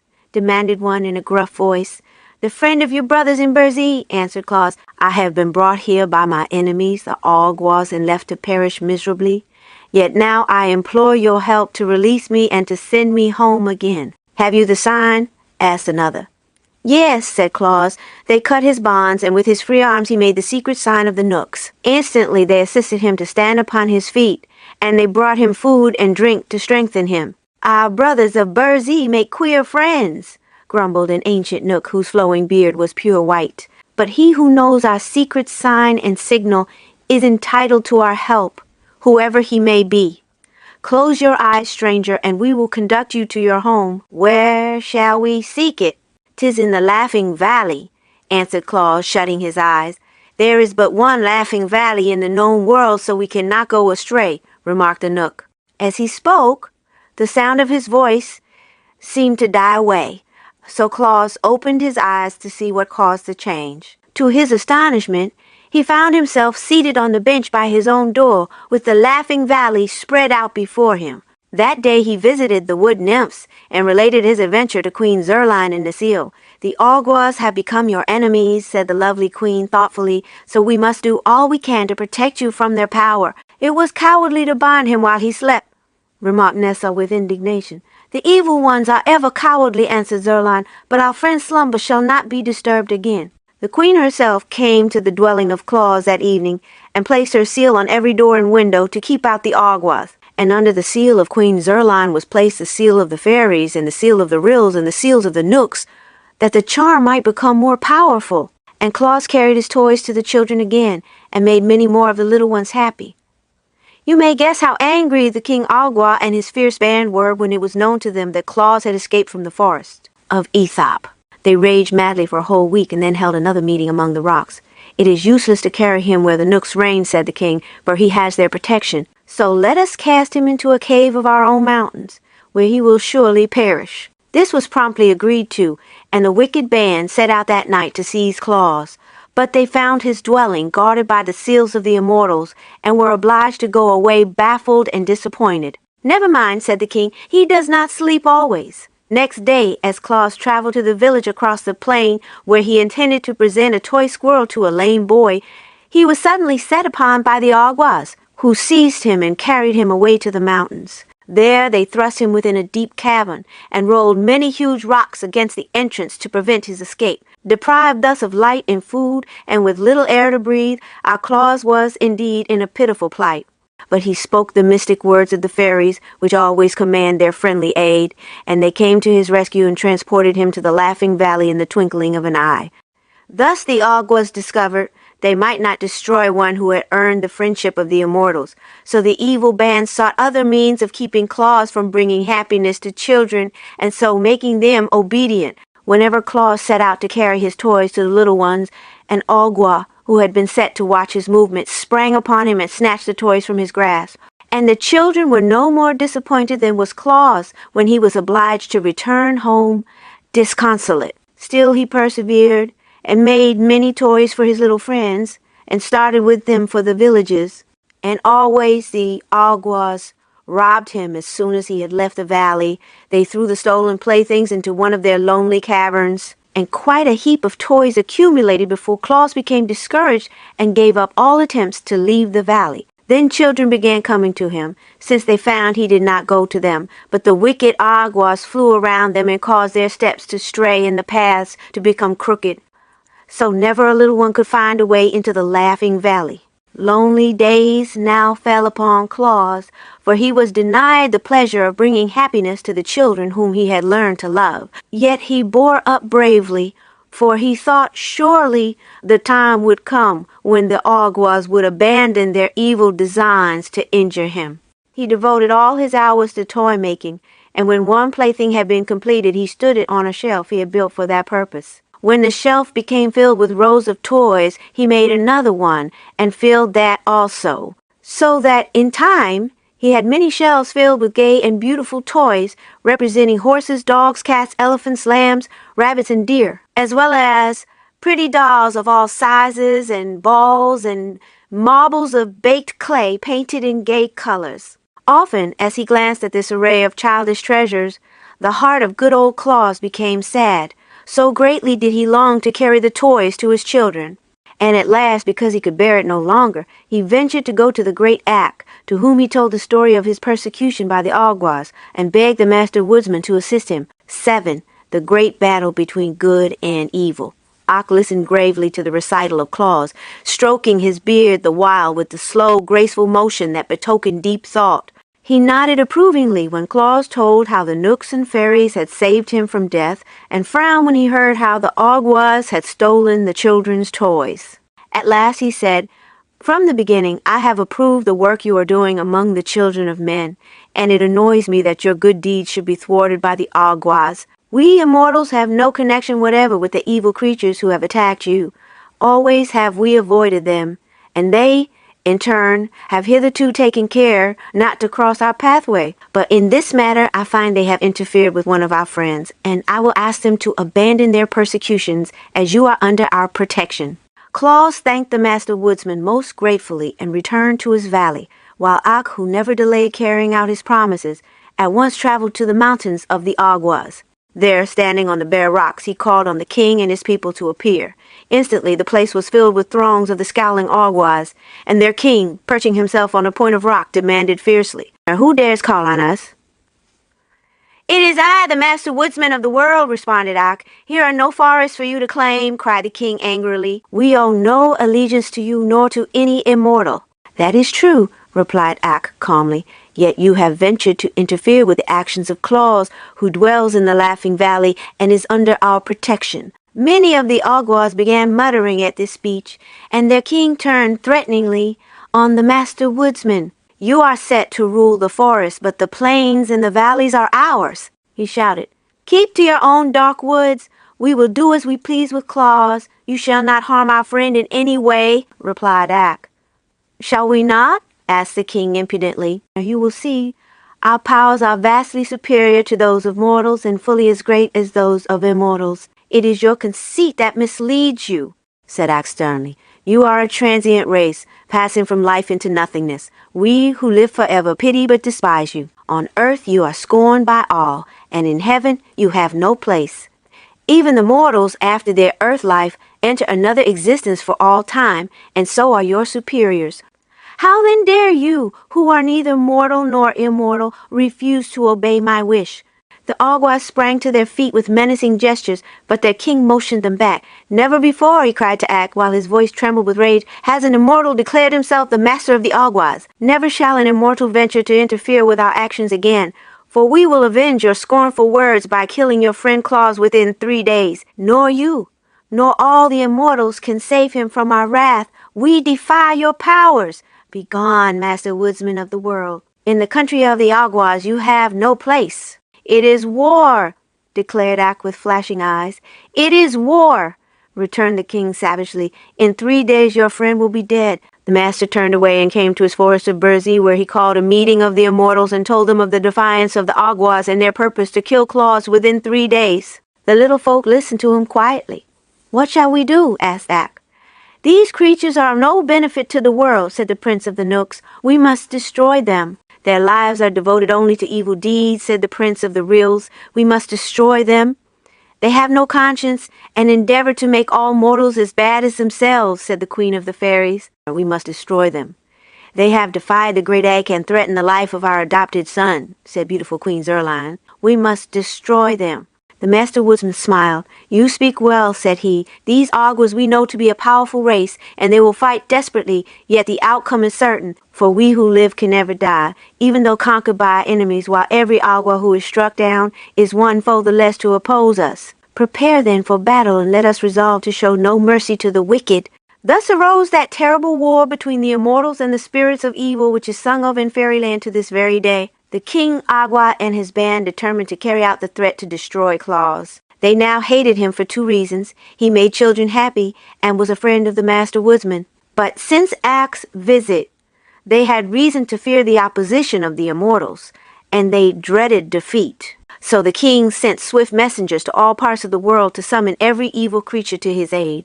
And on the 3rd day after the declaration of war, a mighty army was at the command of the King Agua. There were 300 Asiatic dragons, breathing fire that consumed everything it touched. These hated mankind and all good spirits. And there were the 3-eyed giants of Tattery, a host in themselves, who liked nothing better than to fight. And next came the black demons from Patagonia, with great spreading wings like those of a bat, which swept terror and misery through the world as they beat upon the air. And joined to these were the Goozle goblins, with long talons as sharp as swords, with which they clawed the flesh from their foes. Finally, every mountain Agua in the world had come to participate in the great battle with the immortals. The King Agua looked around upon this vast army, and his heart beat high with wicked pride, for he believed he would surely triumph over his gentle enemies, who had never before been known to fight. But the Master Woodsman had not been idle. None of his people was used to warfare, yet now that they were called upon to face the hosts of evil, they willingly prepared for the fray. Ak had commanded them to assemble in the Laughing Valley, where Claus, ignorant of the terrible battle that was to be waged on his account, was quietly making his toys. Soon the entire valley, from hill to hill, was filled with the little immortals. The Master Woodsman stood first, bearing a gleaming axe that shone like burnished silver. Next came the ryls, armed with sharp thorns from bramble bushes. Then the knooks, bearing the spears they used when they were forced to prod their savage beasts into submission. The fairies, dressed in white gauze with rainbow-hued wings, bore golden wands, and the wood-nymphs in their uniforms of oak-leaf green carried switches from ash trees as weapons. Loud laughed the Agua King when he beheld the size and the arms of his foes. To be sure, the mighty axe of the woodsman was to be dreaded, but the sweet-faced nymphs and pretty fairies, the gentle ryls and crooked knooks were such harmless folk that he almost felt shame at having called such a terrible host to oppose them. Since these fools dare fight, he said to the leader of the Tattery giants, I will overwhelm them with our evil powers. To begin the battle, he poised a great stone in his left hand and cast it full against the sturdy form of the Master Woodsman, who turned it aside with his axe. Then rushed the 3-eyed giants of Tattery upon the knooks, and the Goozle goblins upon the ryls, and the fire-breathing dragons upon the sweet fairies. Because the nymphs were Ak's own people, the band of Aguas sought them out, thinking to overcome them with ease. But it is the law that while evil, unopposed, may accomplish terrible deeds, the powers of good can never be overthrown when opposed to evil. Well, had it been for the King Agua had he known the law, his ignorance cost him his existence, for one flash of the axe borne by the Master Woodsman of the world cleft the wicked king in twain and rid the earth of the vilest creature it contained. Greatly marveled the Tattery giants when the spears of the little knooks pierced their thick walls of flesh and sent them reeling to the ground with howls of agony. Woe came upon the sharp-taloned goblins when the thorns of the ryls reached their savage hearts and let their lifeblood sprinkle all the plain, and afterward from every drop a thistle grew. The dragons paused astonished before the fairy wands, from whence rushed a power that caused their fiery breaths to flow back on themselves, so that they shriveled away and died. As for the Awgwas, they had scant time to realize how they were destroyed, for the ash switches of the nymphs bore a charm unknown to any Awgwa, and turned their foes into clods of earth at the slightest touch. When Ak leaned upon his gleaming axe and turned to look over the field of battle, he saw the few giants who were able to run disappearing over the distant hills on their return to Tattery. The goblins had perished every one, as had the terrible dragons, while all that remained of the wicked Awgwas was a great number of earthen hillocks dotting the plain. And now the immortals melted from the valley like dew at sunrise to resume their duties in the forest, while Ak walked slowly and thoughtfully to the house of Claus and entered. "You have many toys ready for the children," said the woodsman, "and now you may carry them across the plain to the dwellings in the villages without fear." "Will not the Awgwas harm me?" asked Claus eagerly. "The Awgwas," said Ak, "have perished.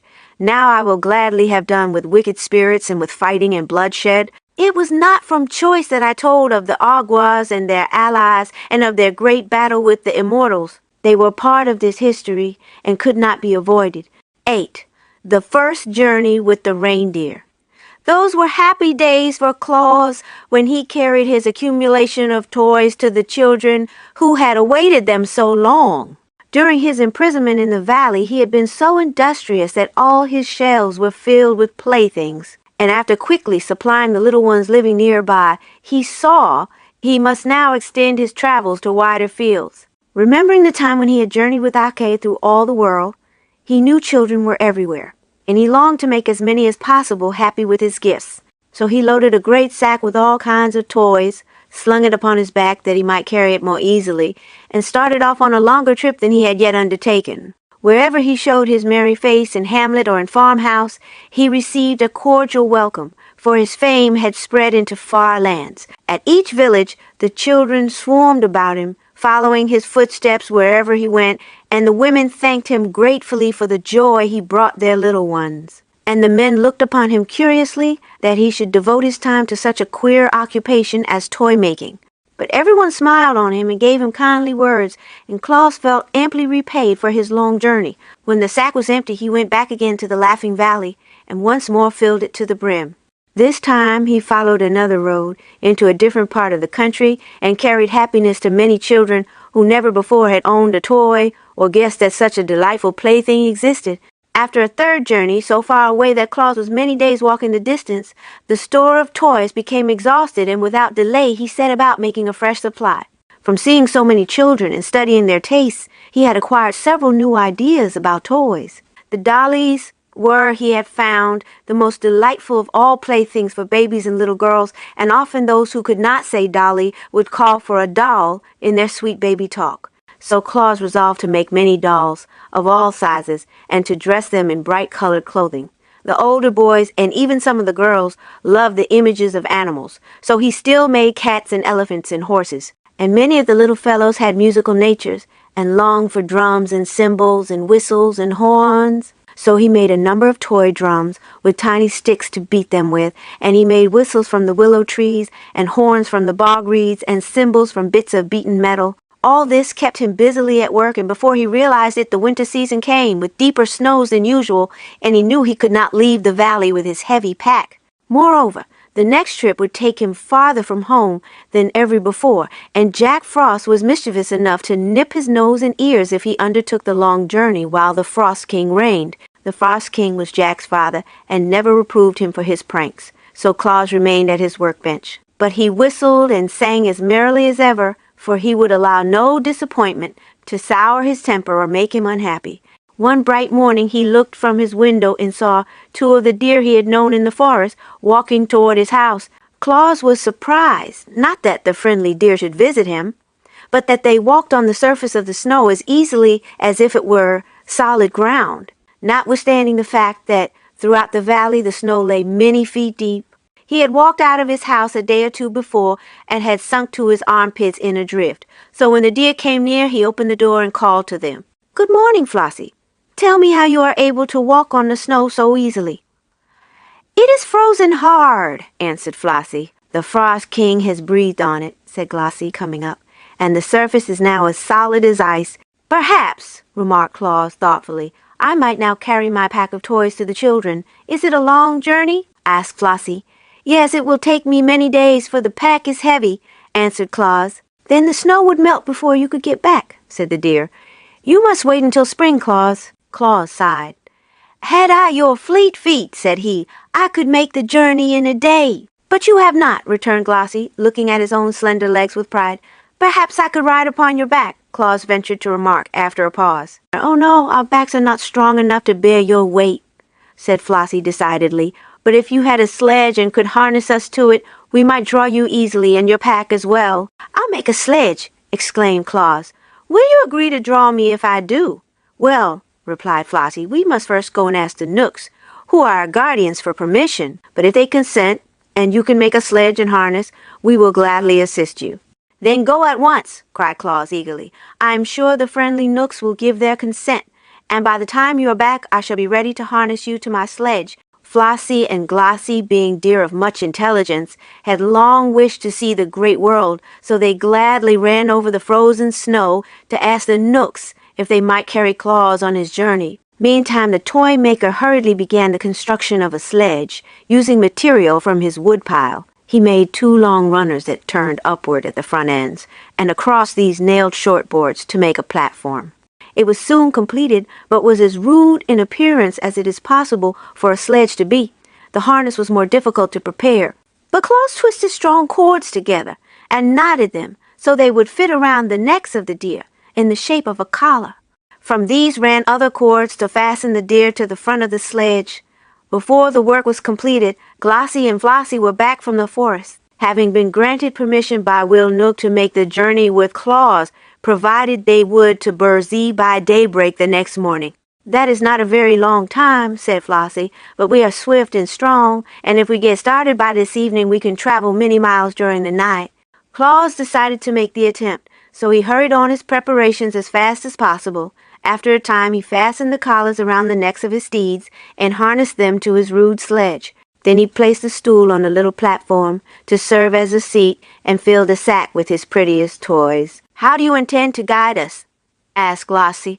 "We have never been out of the forest before, except to visit your house, so we shall not know the way." Claus thought about that for a moment. Then he brought more cords and fastened 2 of them to the spreading antlers of each deer, one on the right and the other on the left. "Those will be my reins," said Claus, "and when I pull them to the right or to the left, you must go in that direction. If I do not pull the reins at all, you may go straight ahead." "Very well," answered Glossie and Flossie, and then they asked, "Are you ready?" Claus seated himself upon the stool, placed the sack of toys at his feet, and then gathered up the reins. "All ready," he shouted. "Away we go." The deer leaned forward, lifted their slender limbs, and the next moment away flew the sledge over the frozen snow. The swiftness of the motion surprised Claus, for in a few strides they were across the valley and gliding over the broad plain beyond. The day had melted into evening by the time they started, for, swiftly as Claus had worked, many hours had been consumed in making his preparations. But the moon shone brightly to light their way, and Claus soon decided it was just as pleasant to travel by night as by day. The deer liked it better, for although they wished to see something of the world, they were timid about meeting men, and now all the dwellers in the towns and farmhouses were sound asleep and could not see them. Away and away they sped, on and on over the hills and through the valleys and across the plains, until they reached a village where Claus had never been before. Here he called on them to stop, and they immediately obeyed. But a new difficulty now presented itself, for the people had locked their doors when they went to bed, and Claus found he could not enter the houses to leave his toys. "I am afraid, my friends, we have made our journey for nothing," said he, "for I shall be obliged to carry my playthings back home again, without giving them to the children of this village." "What's the matter?" asked Flossie. "The doors are locked," answered Claus, "and I cannot get in." Glossie looked around at the houses. The snow was quite deep in that village, and just before them was a roof only a few feet above the sledge. A broad chimney, which seemed to Glossie big enough to admit Claus, was at the peak of the roof. "Why don't you climb down that chimney?" asked Glossie. Claus looked at it. "That would be easy enough if I were on top of the roof," he answered. "Then hold fast and we will take you there," said the deer, and they gave one bound to the roof and landed beside the big chimney. "Good!" cried Claus, well pleased, and he slung the pack of toys over his shoulder and got into the chimney. There was plenty of soot on the bricks, but he did not mind that, and by placing his hands and knees against the sides, he crept downward until he had reached the fireplace. Leaping lightly over the smoldering coals, he found himself in a large sitting room where a dim light was burning. From this room, 2 doorways led into smaller chambers. In one, a woman lay asleep with a baby beside her in a crib. Claus laughed, but he did not laugh aloud for fear of waking the baby. Then he slipped a big doll from his pack and laid it in the crib. The little one smiled, as if it dreamed of the pretty plaything it was to find on the morrow, and Claus crept softly from the room and entered at the other doorway. Here were 2 boys, fast asleep with their arms around each other's neck. Claus gazed at them lovingly a moment, and then placed upon the bed a drum, 2 horns, and a wooden elephant. He did not linger now that his work in this house was done, but climbed the chimney again and seated himself on his sledge. "Can you find another chimney?" he asked the reindeer. "Easily enough," replied Glossie and Flossie. Down to the edge of the roof they raced, and then without pausing leaped through the air to the top of the next building, where a huge, old-fashioned chimney stood.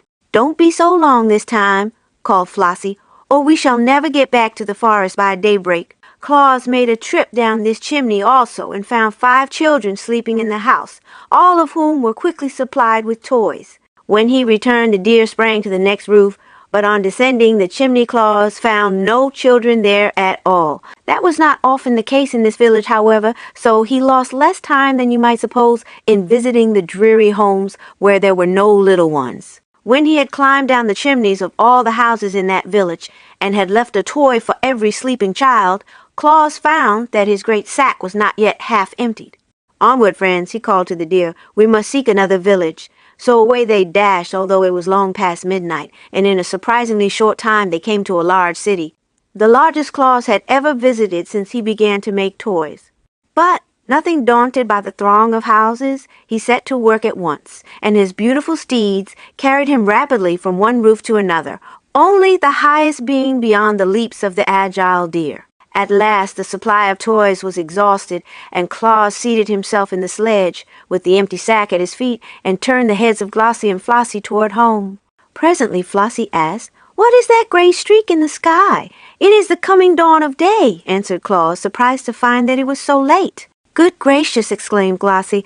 "Then we shall not be home by daybreak, and the Knooks will punish us and never let us come again. We must race for the Laughing Valley and make our best speed," returned Flossie.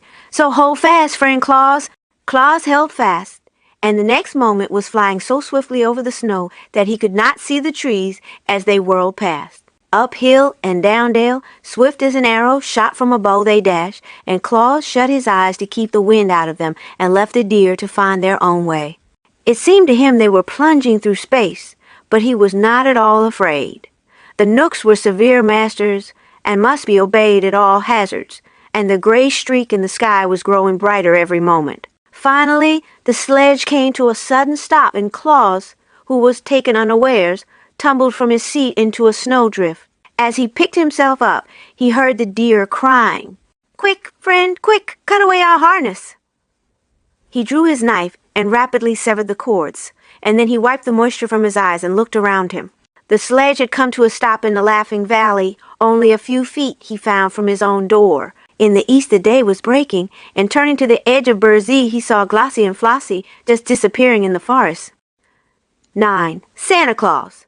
Claus thought that none of the children would ever know where the toys came from which they found by their bedsides when they wakened the following morning. But kindly deeds are sure to bring fame, and fame has many wings to carry its tidings into far lands, so for miles and miles in every direction, people were talking of Claus and his wonderful gifts to children.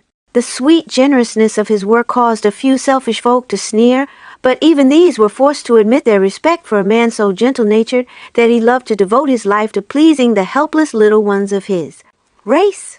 Therefore the inhabitants of every city and village had been eagerly watching the coming of Claus, and remarkable stories of his beautiful playthings were told the children to keep them patient and contented. When, on the morning following the first trip of Claus with his deer, The little ones came running to their parents with the pretty toys they had found, and asked from whence they came. There was but one reply to the question. The good Claus must have been here, my darlings, for his are the only toys in all the world.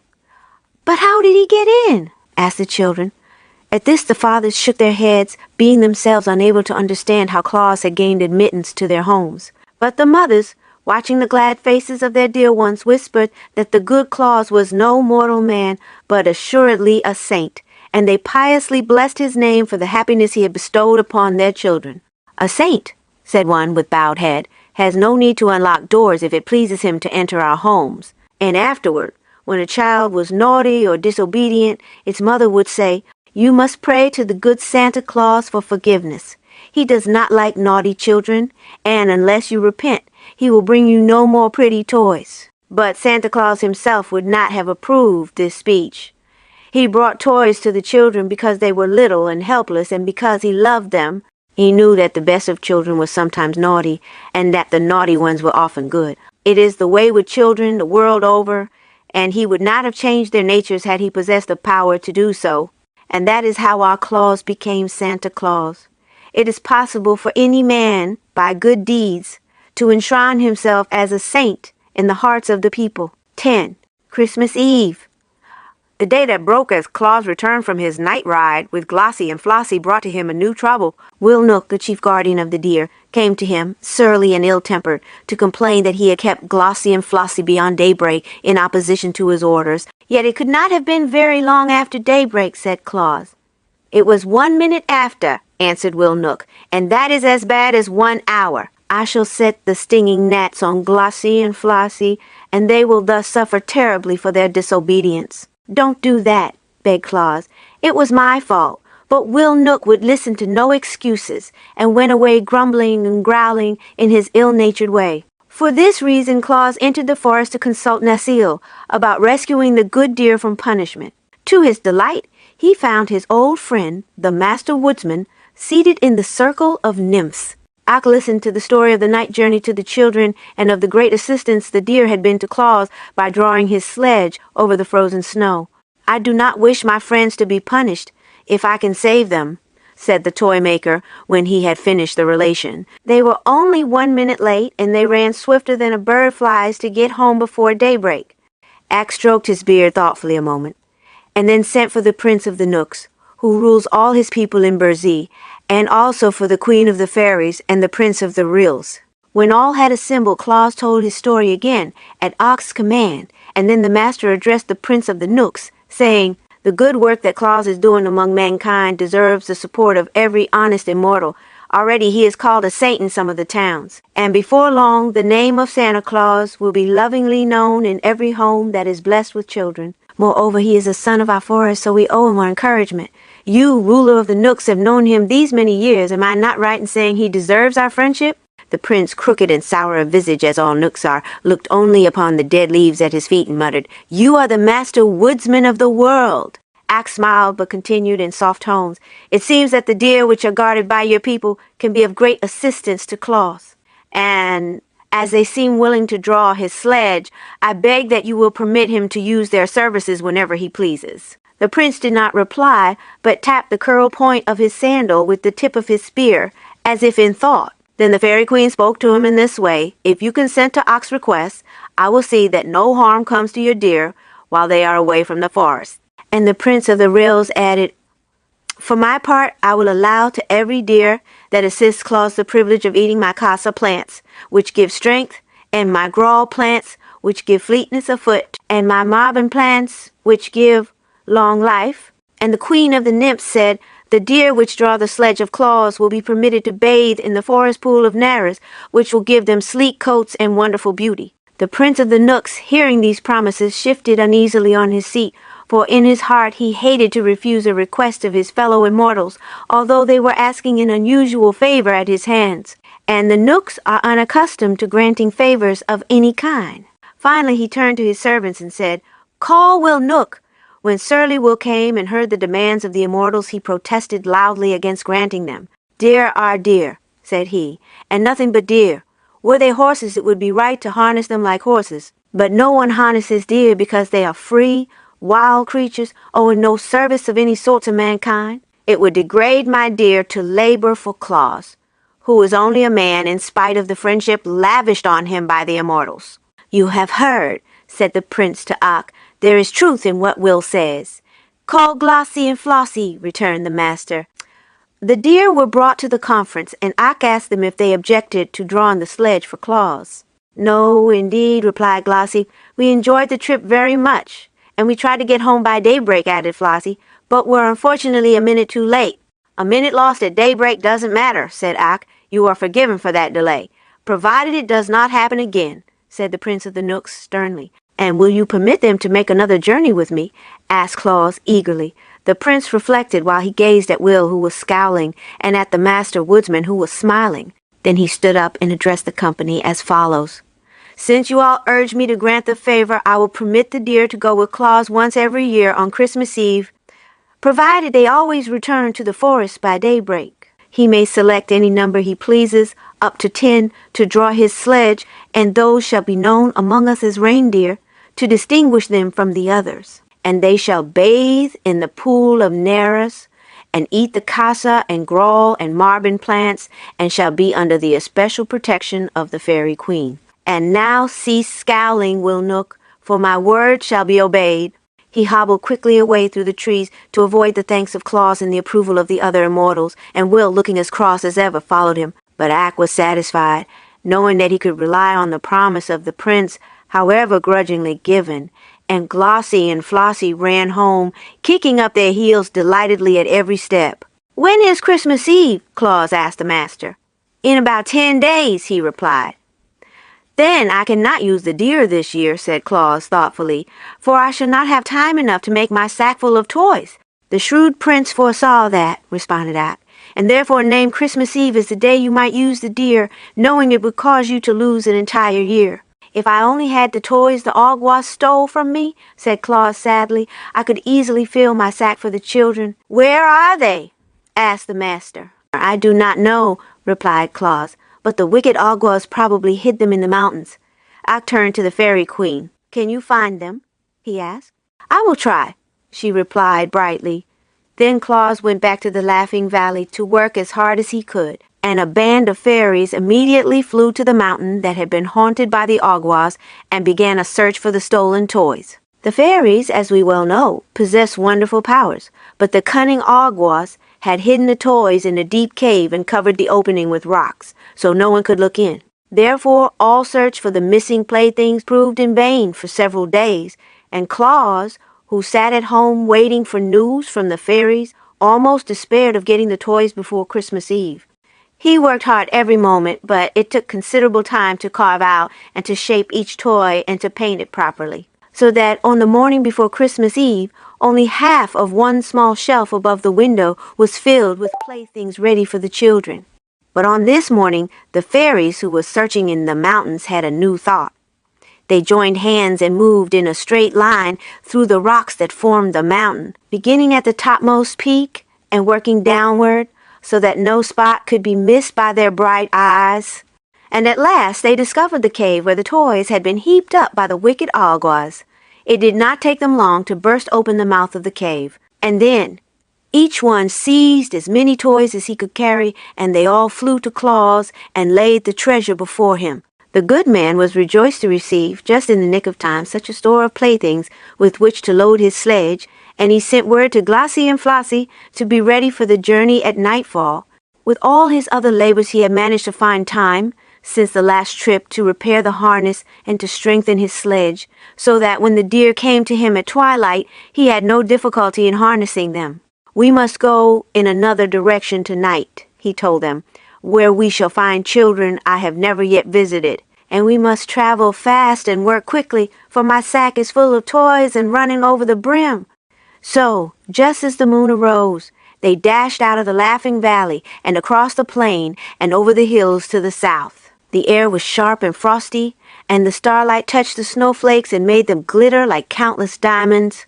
The reindeer leaped onward with strong, steady bounds, and Claus' heart was so light and merry that he laughed and sang while the wind whistled past his ears, with a ho-ho-ho and a ha-ha-ha and a ho-ho, ha-ha-he. Now away we go o'er the frozen snow, as merry as we can be. Jack Frost heard him and came racing up with his nippers, but when he saw it was Claus, he laughed and turned away again. The mother owls heard him as he passed near a wood, and stuck their heads out of the hollow places in the tree trunks. But when they saw who it was, they whispered to the owlets, nestling near them, that it was only Santa Claus carrying toys to the children. It is strange how much those mother owls know. Claus stopped at some of the scattered farmhouses and climbed down the chimneys to leave presents for the babies. Soon after he reached a village and worked merrily for an hour distributing playthings among the sleeping little ones. Then away again he went, signing his joyous carol. Now away we go o'er the gleaming snow, while the deer run swift and free. For to girls and boys we carry the toys that will fill their hearts with glee. The deer liked the sound of his deep bass voice and kept time to the song with their hoofbeats on the hard snow. But soon they stopped at another chimney, and Santa Claus, with sparkling eyes and face brushed red by the wind, climbed down its smoky sides and left a present for every child the house contained. It was a merry, happy night. Swiftly the deer ran, and busily their driver worked to scatter his gifts among the sleeping children. But the sack was empty at last, and the sledge headed homeward, and now again the race with daybreak began. Glossie and Flossie had no mind to be rebuked a second time for tardiness, so they fled with a swiftness that enabled them to pass the gale on which the Frost King rode, and soon brought them to the Laughing Valley. It is true, when Claus released his steeds from their harness, the eastern sky was streaked with gray, but Glossie and Flossie were deep in the forest before day fairly broke. Claus was so wearied with his night's work that he threw himself upon his bed and fell into a deep slumber.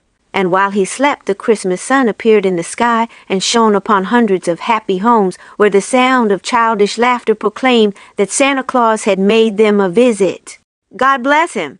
It was his first Christmas Eve, and for hundreds of years since then he has nobly fulfilled his mission to bring happiness to the hearts of little children. 11. How the first stockings were hung by the chimneys.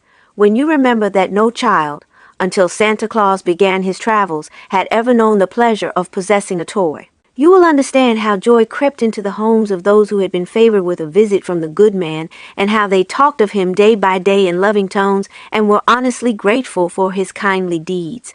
It is true that great warriors and mighty kings and clever scholars of that day were often spoken of by the people, but no one of them was so greatly beloved as Santa Claus, because none other was so unselfish as to devote himself to making others happy. For a generous deed lives longer than a great battle, or a king's decree of a scholar's essay, because it spreads and leaves its mark on all nature and endures through many generations. The bargain made with the Nook Prince changed the plans of Claus for all future time, for being able to use the reindeer on but one night of each year, he decided to devote all the other days to the manufacture of playthings, and on Christmas Eve to carry them to the children of the world. But a year's work would, he knew, result in a vast accumulation of toys. So he resolved to build a new sledge that would be larger and stronger and better fitted for swift travel than the old and clumsy one. His first act was to visit the Gnome King, with whom he made a bargain to exchange 3 drums, a trumpet, and 2 dolls for a pair of fine steel runners curled beautifully at the ends. For the Gnome King had children of his own, who, living in the hollows under the earth, in mines and caverns, needed something to amuse them. In 3 days the steel runners were ready, and when Claus brought the playthings to the Gnome King, His Majesty was so greatly pleased with them that he presented Claus with a string of sweet-toned sleigh bells. In addition to the runners, these will please Glossie and Flossie, said Claus as he jingled the bells and listened to their merry sound. But I should have 2 strings of bells, 1 for each deer. Bring me another trumpet and a toy cat, replied the king, and you shall have a 2nd string of bells like the first. It is a bargain, cried Claus, and he went home again for the toys. The new sledge was carefully built, the Knooks bringing plenty of strong but thin boards to use in its construction. Claus made a high, rounding dashboard to keep off the snow cast behind by the fleet hoofs of the deer, and he made high sides to the platform so that many toys could be carried, and finally he mounted the sledge upon the slender steel runners made by the Gnome King. It was certainly a handsome sledge, and big and roomy. Claus painted it in bright colors, although no one was likely to see it during his midnight journeys. And when all was finished, he sent for Glossie and Flossie to come and look at it. The deer admired the sledge but gravely declared it was too big and heavy for them to draw. "We might pull it over the snow, to be sure," said Glossie, "but we would not pull it fast enough to enable us to visit the faraway cities and villages and return to the forest by daybreak. Then I must add 2 more deer to my team," declared Claus after a moment's thought. "The Nook Prince allowed you as many as 10. "Why not use them all?" asked Flossie. "Then we could speed like the lightning and leap to the highest roofs with ease." "A team of 10 reindeer!" cried Claus delightedly. "That will be splendid. Please return to the forest at once and select 8 other deer as like yourselves as possible. And you must all eat of the casa plant to become strong, and of the grawl plant to become fleet of foot, and of the marvin plant, that you may live long to accompany me on my journeys. Likewise, it will be well for you to bathe in the pool of Nereis, which the lovely Queen Zerline declares will render you rarely beautiful. Should you perform these duties faithfully, there is no doubt that on next Christmas Eve, my 10 reindeer will be the most powerful and beautiful steeds the world has ever seen." So Glossie and Flossie went to the forest to choose their mates, and Claus began to consider the question of a harness for them all. In the end, he called upon Peter Nook for assistance, for Peter's heart is as kind as his body is crooked, and he is remarkably shrewd as well. And Peter agreed to furnish strips of tough leather for the harness. This leather was cut from the skins of lions that had reached such an advanced age that they died naturally, and on one side was tawny hair while the other side was cured to the softness of velvet by the deft Knooks. When Claus received these strips of leather, he sewed them neatly into a harness for the 10 reindeer, and it proved strong and serviceable and lasted him for many years. The harness and sledge were prepared at odd times, for Claus devoted most of his days to the making of toys. These were now much better than the first ones had been, for the immortals often came to his house to watch him work and to offer suggestions. It was Necile's idea to make some of the dolls say Papa and Mama. It was the thought of the Knooks to put a squeak inside the lambs, so that when a child squeezed them they would say Ba-A. And the Fairy Queen advised Claus to put whistles in the birds, so they could be made to sing, and wheels on the horses, so children could draw them around. Many animals perished in the forest from one cause or another, and their fur was brought to Claus that he might cover with it the small images of beasts he made for playthings. A merry ryl suggested that Claus make a donkey with a nodding head, which he did, and afterward found that it amused the little ones immensely, and so the toys grew in beauty and attractiveness every day, until they were the wonder of even the immortals. When another Christmas Eve drew near, there was a monster load of beautiful gifts for the children ready to be loaded upon the big sledge. Claus filled 3 sacks to the brim and tucked every corner of the sledge box, full of toys besides. Then at twilight the 10 reindeer appeared, and Flossie introduced them all to Claus.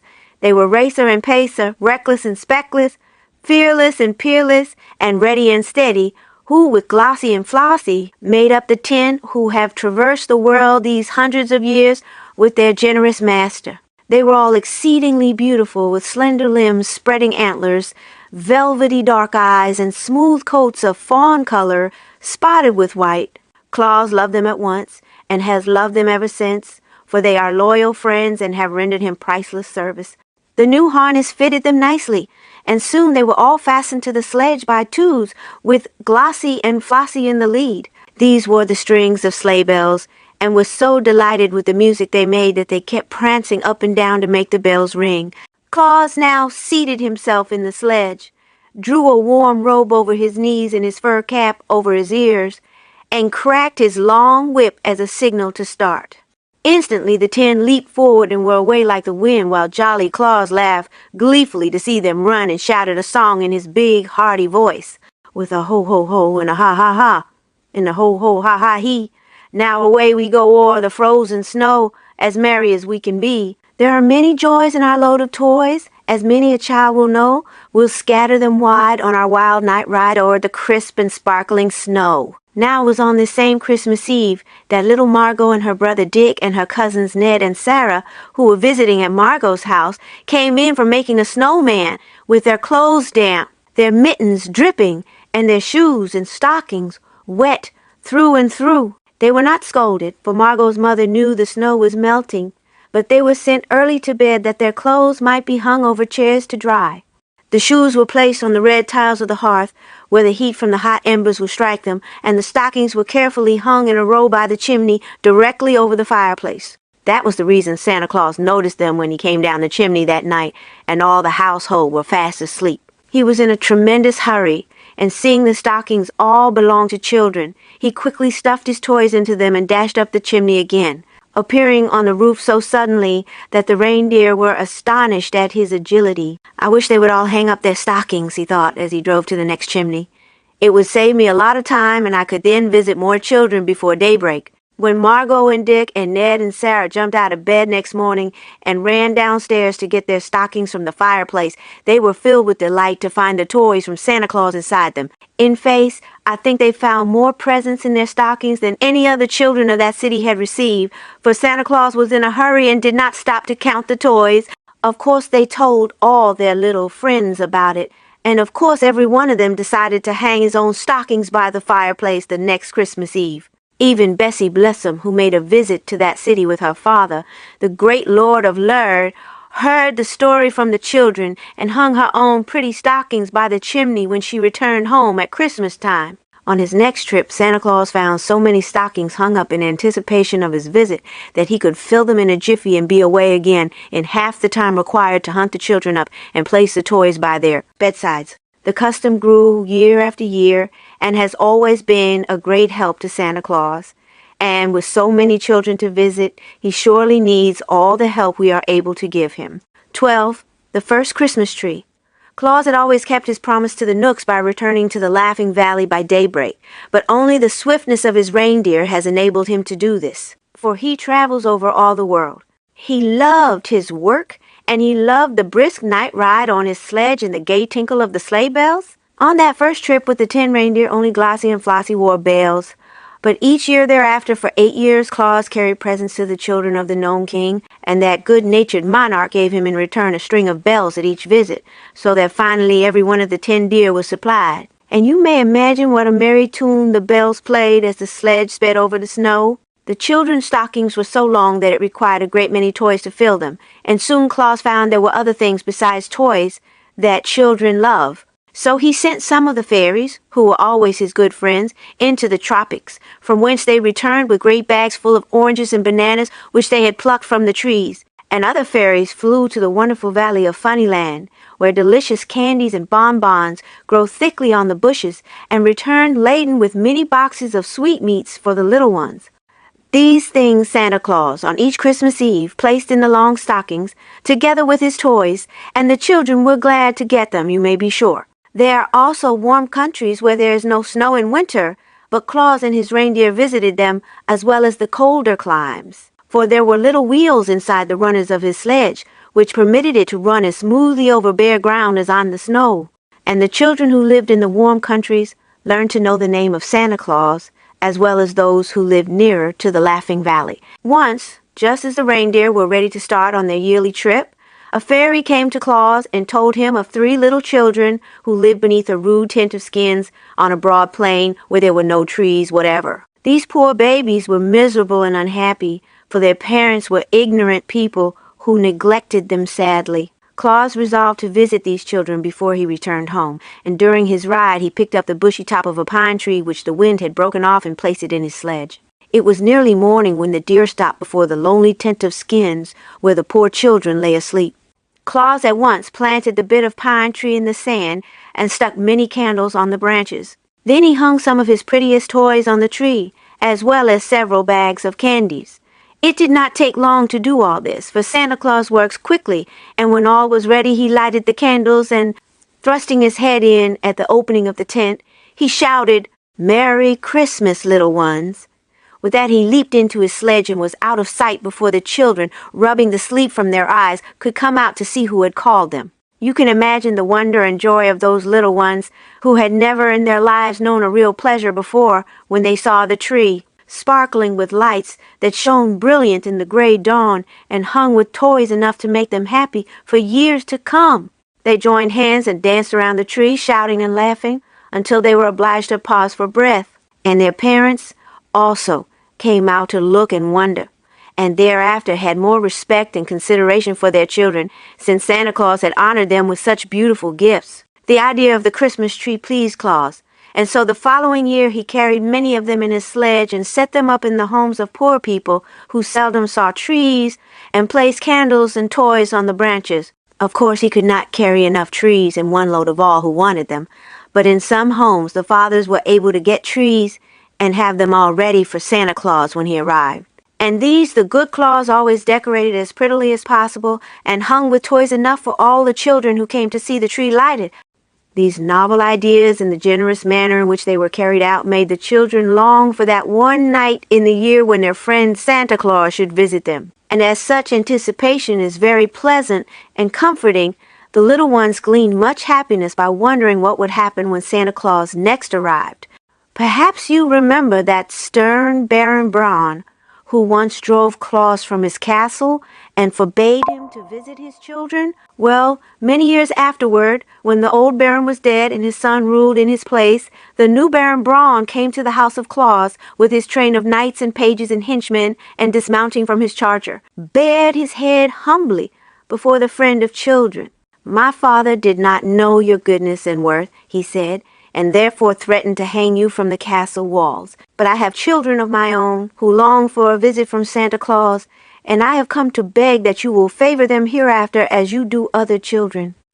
Claus was pleased with this speech, for Castle Braun was the only place he had never visited, and he gladly promised to bring presents to the Baron's children the next Christmas Eve.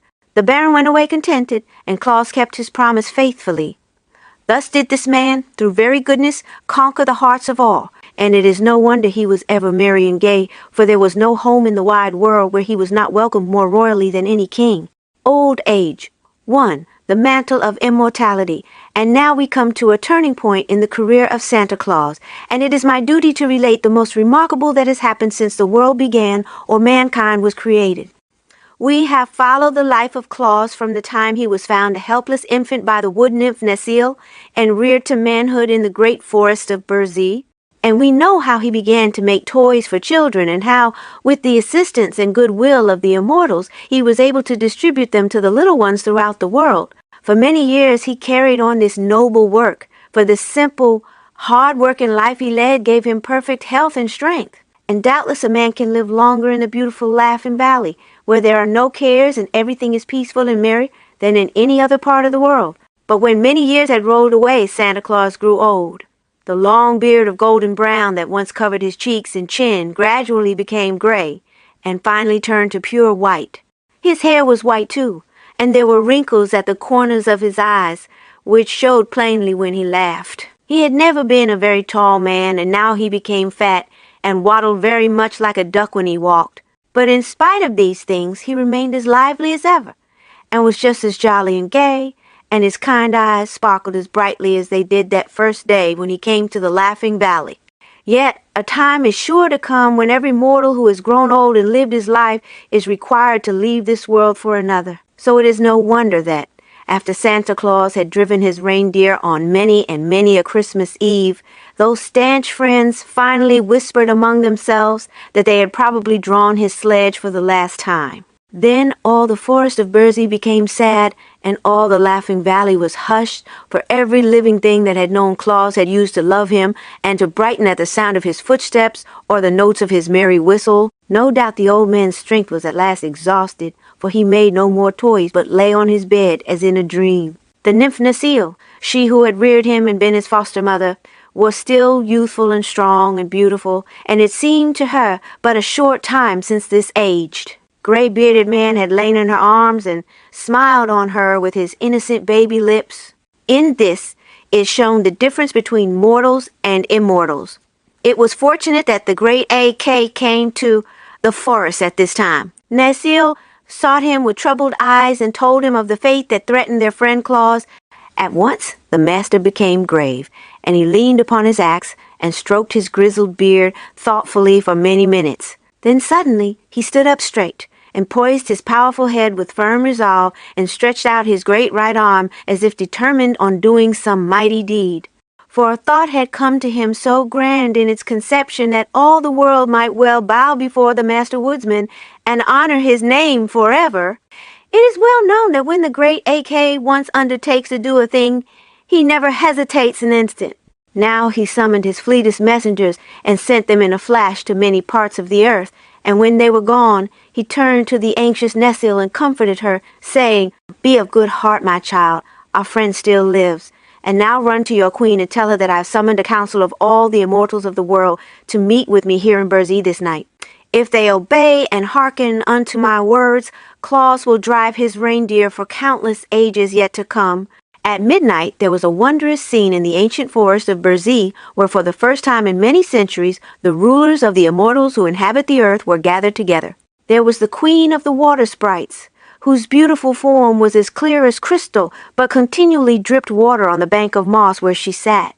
And beside her was the king of the sleep fays, who carried a wand from the end of which a fine dust fell all around, so that no mortal could keep awake long enough to see him, as mortal eyes were sure to close in sleep as soon as the dust filled them. And next to him sat the gnome king, whose people inhabit all that region under the earth's surface, where they guard the precious metals and the jewel stones that lie buried in rock and ore. At his right hand stood the king of the sound imps, who had wings on his feet, for his people are swift to carry all sounds that are made. When they are busy, they carry the sounds but short distances, for there are many of them, but sometimes they speed with the sounds to places miles and miles away from where they are made. The king of the sound imps had an anxious and careworn face, for most people have no consideration for his imps, and especially the boys and girls make a great many unnecessary sounds, which the imps are obliged to carry when they might be better employed. The next in the circle of immortals was the king of the wind demons, slender of frame, restless and uneasy at being confined to one place for even an hour. Once in a while he would leave his place and circle around the glade, and each time he did this the fairy queen was obliged to untangle the flowing locks of her golden hair and tuck them back of her pink ears. But she did not complain, for it was not often that the king of the wind demons came into the heart of the forest. After the fairy queen, whose home you know was in old Burzee, came the king of the light elves, with his two princes Flash and Twilight at his back. He never went anywhere without his princes, for they were so mischievous that he dared not let them wander alone.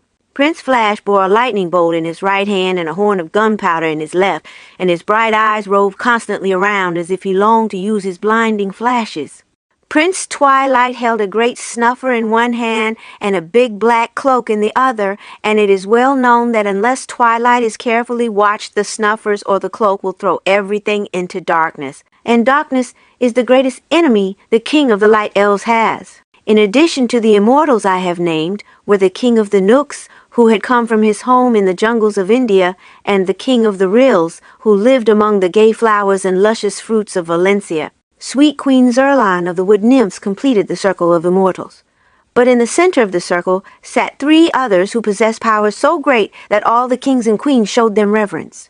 These were AK, the Master Woodsman of the world, who rules the forests and the orchards and the groves, and Kern, the Master Husbandman of the world, who rules the grain fields and the meadows and the gardens, and Bo, the Master Mariner of the world, who rules the seas and all the craft that float thereon. And all other immortals are more or less subject to these three.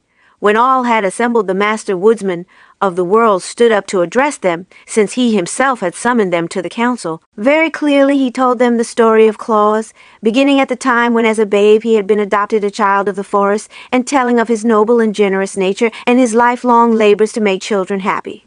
"And now," said Ak, "when he had won the love of all the world, the spirit of death is hovering over him. Of all men who have inhabited the earth, none other so well deserves immortality, for such a life cannot be spared so long as there are children of mankind to miss him and to grieve over his loss. We, immortals, are the servants of the world, and to serve the world we were permitted in the beginning to exist, but what one of us is more worthy of immortality than this man Claus, who so sweetly ministers to the little children?"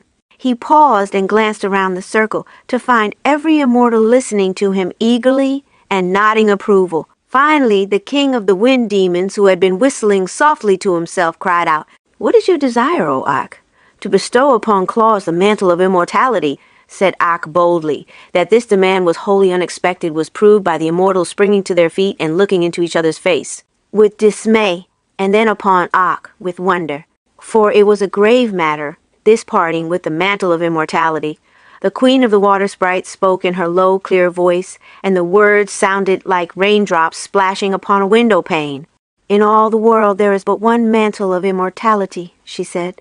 The king of the sound phase added, "It has existed since the beginning, and no mortal has ever dared to claim it."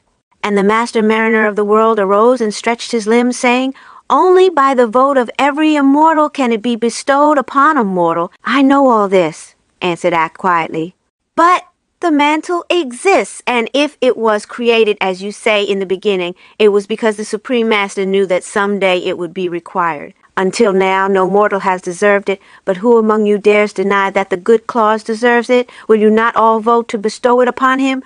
They were silent, still looking upon one another questioningly. "Of what use is the mantle of immortality unless it is worn?" demanded Ak. "What will it profit any one of us to allow it to remain in its lonely shrine for all time to come?" "Enough!" cried the Gnome King abruptly.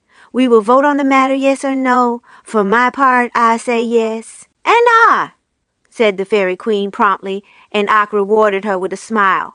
"My people in Burzee tell me they have learned to love him. Therefore I vote to give Claus the mantle," said the King of the Ryls. "He is already a comrade of the Knooks," announced the ancient king of that band. "Let him have immortality." "Let him have it, let him have it," sighed the king of the wind demons. "Why not?" asked the king of the sleep phase. "He never disturbs the slumbers my people allow humanity. Let the good Claus be immortal." "I do not object," said the king of the sound imps. "Nor I," murmured the queen of the water sprites. "If Claus does not receive the mantle, it is clear none other can ever claim it," remarked the king of the light elves. "So let us have done with the thing for all time." "The wood-nymphs were first to adopt him," said Queen Zerline. "Of course I shall vote to make him immortal." Ak now turned to the Master Husbandman of the world, who held up his right arm and said, "Yes!" And the Master Mariner of the world did likewise.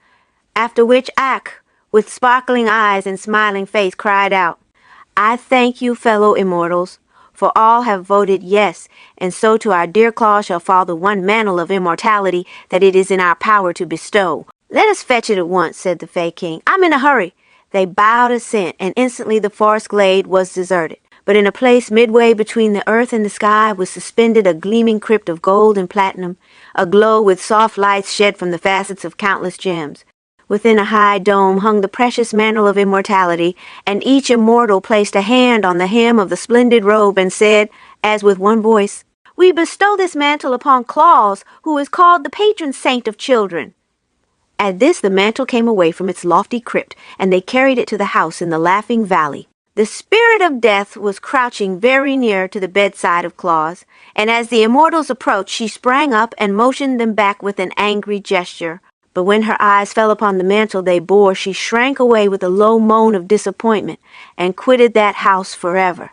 Softly and silently the immortal band dropped upon Claus the precious mantle, and it closed about him and sank into the outlines of his body and disappeared from view. It became a part of his being, and neither mortal nor immortal might ever take it from him. Then the kings and queens who had wrought this great deed dispersed to their various homes, and all were well contented that they had added another immortal to their band.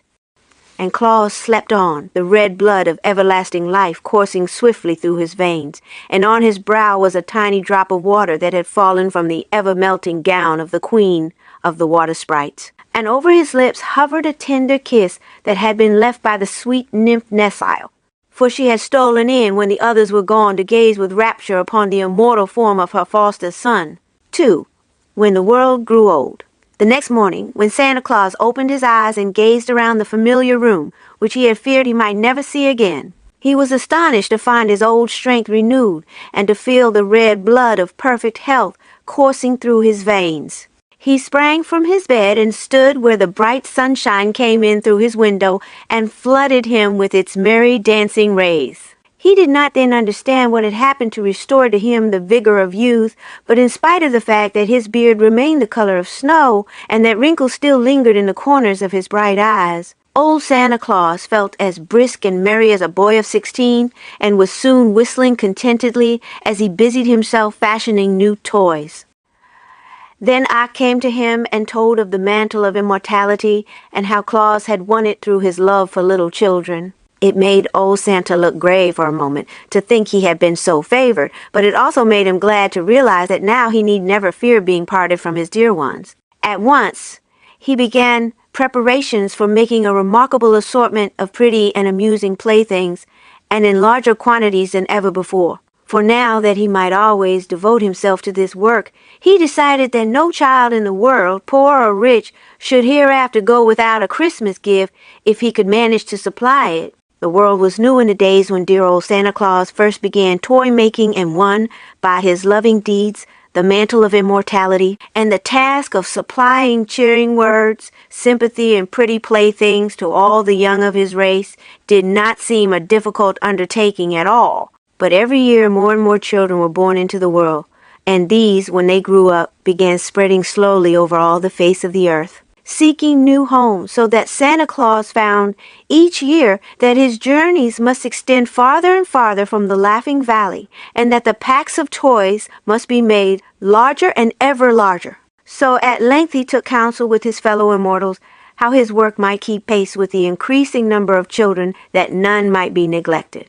And the immortals were so greatly interested in his labors that they gladly rendered him their assistance. Ak gave him his man Kilter, the silent and swift, and the Nook Prince gave him Peter, who was more crooked and less surly than any of his brothers, and the Ryl Prince gave him Neuter, the sweetest-tempered Ryl ever known, and the Fairy Queen gave him Whisk, that tiny, mischievous but lovable fairy who knows today almost as many children as the Santa Claus himself. With these people to help make the toys and to keep his house in order and to look after the sledge and the harness, Santa Claus found it much easier to prepare his yearly load of gifts. And his days began to follow one another smoothly and pleasantly. Yet after a few generations his worries were renewed, for it was remarkable how the number of people continued to grow, and how many more children there were every year to be served. When the people filled all the cities and lands of one country, they wandered into another part of the world. And the men cut down the trees in many of the great forests that had been ruled by Ak, and with the wood they built new cities. And where the forest had been were fields of grain and herds of browsing cattle. You might think the Master Woodsman would rebel at the loss of his forests, but not so. The wisdom of Ak was mighty and far-seeing. The world was made for men, said he to Santa Claus, and I have but guarded the forests until men needed them for their use. I am glad my strong trees can furnish shelter for men's weak bodies, and warm them through the cold winters. But I hope they will not cut down all the trees, for mankind needs the shelter of the woods in summer as much as the warmth of blazing logs in winter. And, however crowded the world may grow, I do not think men will ever come to Burzee, nor to the great black forests, nor to the wooded wilderness of Burzee, unless they seek their shades for pleasure, and not to destroy their giant trees. By and by people made ships from the tree trunks and crossed over oceans and built cities in far lands. But the oceans made little difference to the journeys of Santa Claus. His reindeer sped over the waters as swiftly as over land, and his sledge headed from east to west and followed in the wake of the sun. So that as the earth rolled slowly over, Santa Claus had all of 24 hours to encircle it each Christmas Eve, and the speedy reindeer enjoyed these wonderful journeys more and more. So year after year, and generation after generation, and century after century, the world grew older, and the people became more numerous, and the labors of Santa Claus steadily increased. The fame of his good deeds spread to every household where children dwelt, and all the little ones loved him dearly, and the fathers and mothers honored him for the happiness he had given them when they too were young, and the aged grandsires and granddames remembered him with tender gratitude, and blessed his name. 3. The deputies of Santa Claus. However, there was one evil following in the path of civilization that caused Santa Claus a vast amount of trouble before he discovered a way to overcome it. But fortunately it was the last trial he was forced to undergo. One Christmas Eve, when his reindeer had leaped to the top of a new building, Santa Claus was surprised to find that the chimney had been built much smaller than usual. But he had no time to think about it just then, so he drew in his breath and made himself as small as possible and slid down the chimney. I ought to be at the bottom by this time, he thought, as he continued to slip downward, but no fireplace of any sort met his view, and by he reached the very end of the chimney, which was in the cellar. This is odd, he reflected, much puzzled by this experience. If there is no fireplace, what on earth is the chimney good for? Then he began to climb out again and found it hard work, the space being so small. And on his way up he noticed a thin round pipe sticking through the side of the chimney, but could not guess what it was for. Finally he reached the roof and said to the reindeer, "There was no need of my going down that chimney, for I could find no fireplace through which to enter the house. I fear the children who live there must go without playthings this Christmas." Then he drove on, but soon came to another new house with a small chimney. This caused Santa Claus to shake his head doubtfully, but he tried the chimney nevertheless and found it exactly like the other. Moreover, he nearly stuck fast in the narrow flue and tore his jacket trying to get out again. So, although he came to several such chimneys that night, he did not venture to descend any more of them. "What in the world are people thinking of to build such useless chimneys?" he exclaimed. "In all the years I have traveled with my reindeer, I have never seen the like before." True enough, but Santa Claus had not then discovered that stoves had been invented and were fast coming into use. When he did find it out, he wondered how the builders of those houses could have so little consideration for him, when they knew very well it was his custom to climb down chimneys and enter houses by way of the fireplaces. Perhaps the men who built those houses had outgrown their own love for toys and were indifferent whether Santa Claus called on their children or not. Whatever the explanation might be, the poor children were forced to bear the burden of grief and disappointment. The following year, Santa Claus found more and more of the new-fashioned chimneys that had no fireplaces, and the next year still more.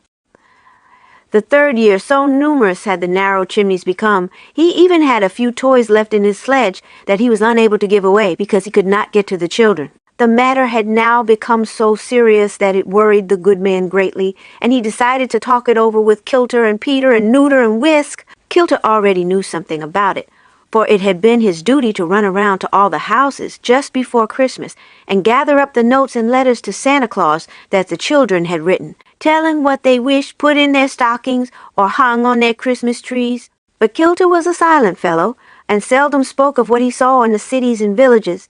The others were very indignant. "Those people act as if they do not wish their children to be made happy," said sensible Peter in a vexed tone. "The idea of shutting out such a generous friend to their little ones!" "But it is my intention to make children happy whether their parents wish it or not," returned Santa Claus. "Years ago, when I first began making toys, children were even more neglected by their parents than they are now. So I have learned to pay no attention to thoughtless or selfish parents, but to consider only the longings of childhood." "You are right, my master," said Nooter the Ryl. "Many children would lack a friend if you did not consider them and try to make them happy." "Then," declared the laughing Whisk, "we must abandon any thought of using these new-fashioned chimneys, but become burglars and break into the houses some other way." "What way?" asked Santa Claus. "Why, walls of brick and wood and plaster are nothing to fairies. I can easily pass through them whenever I wish, and so can Peter and Nooter and Kilter." Is it not so, comrades?" "I often pass through the walls when I gather up the letters," said Kilter, and that was a long speech for him, and so surprised Peter and Nooter that their big round eyes nearly popped out of their heads. "Therefore," continued the fairy, "you may as well take us with you on your next journey, and when we come to one of those houses with stoves instead of fireplaces, we will distribute the toys to the children without the need of using a chimney." "That seems to me a good plan," replied Santa Claus, well pleased at having solved the problem. "We will try it next year." That was how the fairy, the pixie, the knook, and the ryl all rode in the sledge with their master the following Christmas Eve. And they had no trouble at all in entering the new-fashioned houses and leaving toys for the children that lived in them. And their deft services not only relieved Santa Claus of much labor, but enabled him to complete his own work more quickly than usual, so that the merry party found themselves at home with an empty sledge a full hour before daybreak. The only drawback to the journey was that the mischievous Whisk persisted in tickling the reindeer with a long feather to see them jump, and Santa Claus found it necessary to watch him every minute and to tweak his long ears once or twice to make him behave himself. But taken all together, the trip was a great success, and to this day the four little folk always accompany Santa Claus on his yearly ride and help him in the distribution of his gifts. But the indifference of parents, which had so annoyed the good saint, did not continue very long, and Santa Claus soon found they were really anxious he should visit their homes on Christmas Eve and leave presents for their children.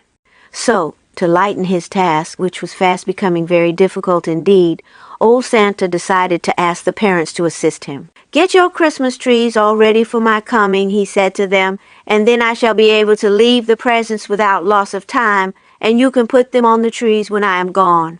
And to others he said, "See that the children's stockings are hung up in readiness for my coming, and then I can fill them as quick as a wink." And often, when parents were kind and good-natured, Santa Claus would simply fling down his package of gifts and leave the fathers and mothers to fill the stockings after he had darted away in his sledge. "I will make all loving parents my deputies," cried the jolly old fellow, "and they shall help me do my work. For in this way I shall save many precious minutes, and few children need be neglected for lack of time to visit them." Besides carrying around the big packs in his swift-flying sledge, old Santa began to send great heaps of toys to the toy shops, so that if parents wanted larger supplies for their children, they could easily get them, and if any children were, by chance, missed by Santa Claus on his yearly rounds, they could go to the toy shops and get enough to make them happy and contented. For the loving friend of the little ones decided that no child, if he could help it, should long for toys in vain. And the toy shops also proved convenient whenever a child fell ill and needed a new toy to amuse it, and sometimes on birthdays. The fathers and mothers go to the toy shops and get pretty gifts for their children in honor of the happy event. Perhaps you will now understand how, in spite of the bigness of the world, Santa Claus is able to supply all the children with beautiful gifts. To be sure, the old gentleman is rarely seen in these days, but it is not because he tries to keep out of sight, I assure you. Santa Claus is the same loving friend of children that in the old days used to play and romp with them by the hour, and I know he would love to do the same now if he had the time. But, you see, he is so busy all the year making toys and so hurried on that one night when he visits our homes with his packs, that he comes and goes among us like a flash, and it is almost impossible to catch a glimpse of him. And although there are millions and millions more children in the world than there used to be, Santa Claus has never been known to complain of their increasing numbers. "The more the merrier," he cries with his jolly laugh, and the only difference to him is the fact that his little workmen have to make their busy fingers fly faster every year to satisfy the demands of so many little ones. "In all this world there is nothing so beautiful as a happy child," says good old Santa Claus, "and if he had his way the children would all be beautiful, for all would be happy.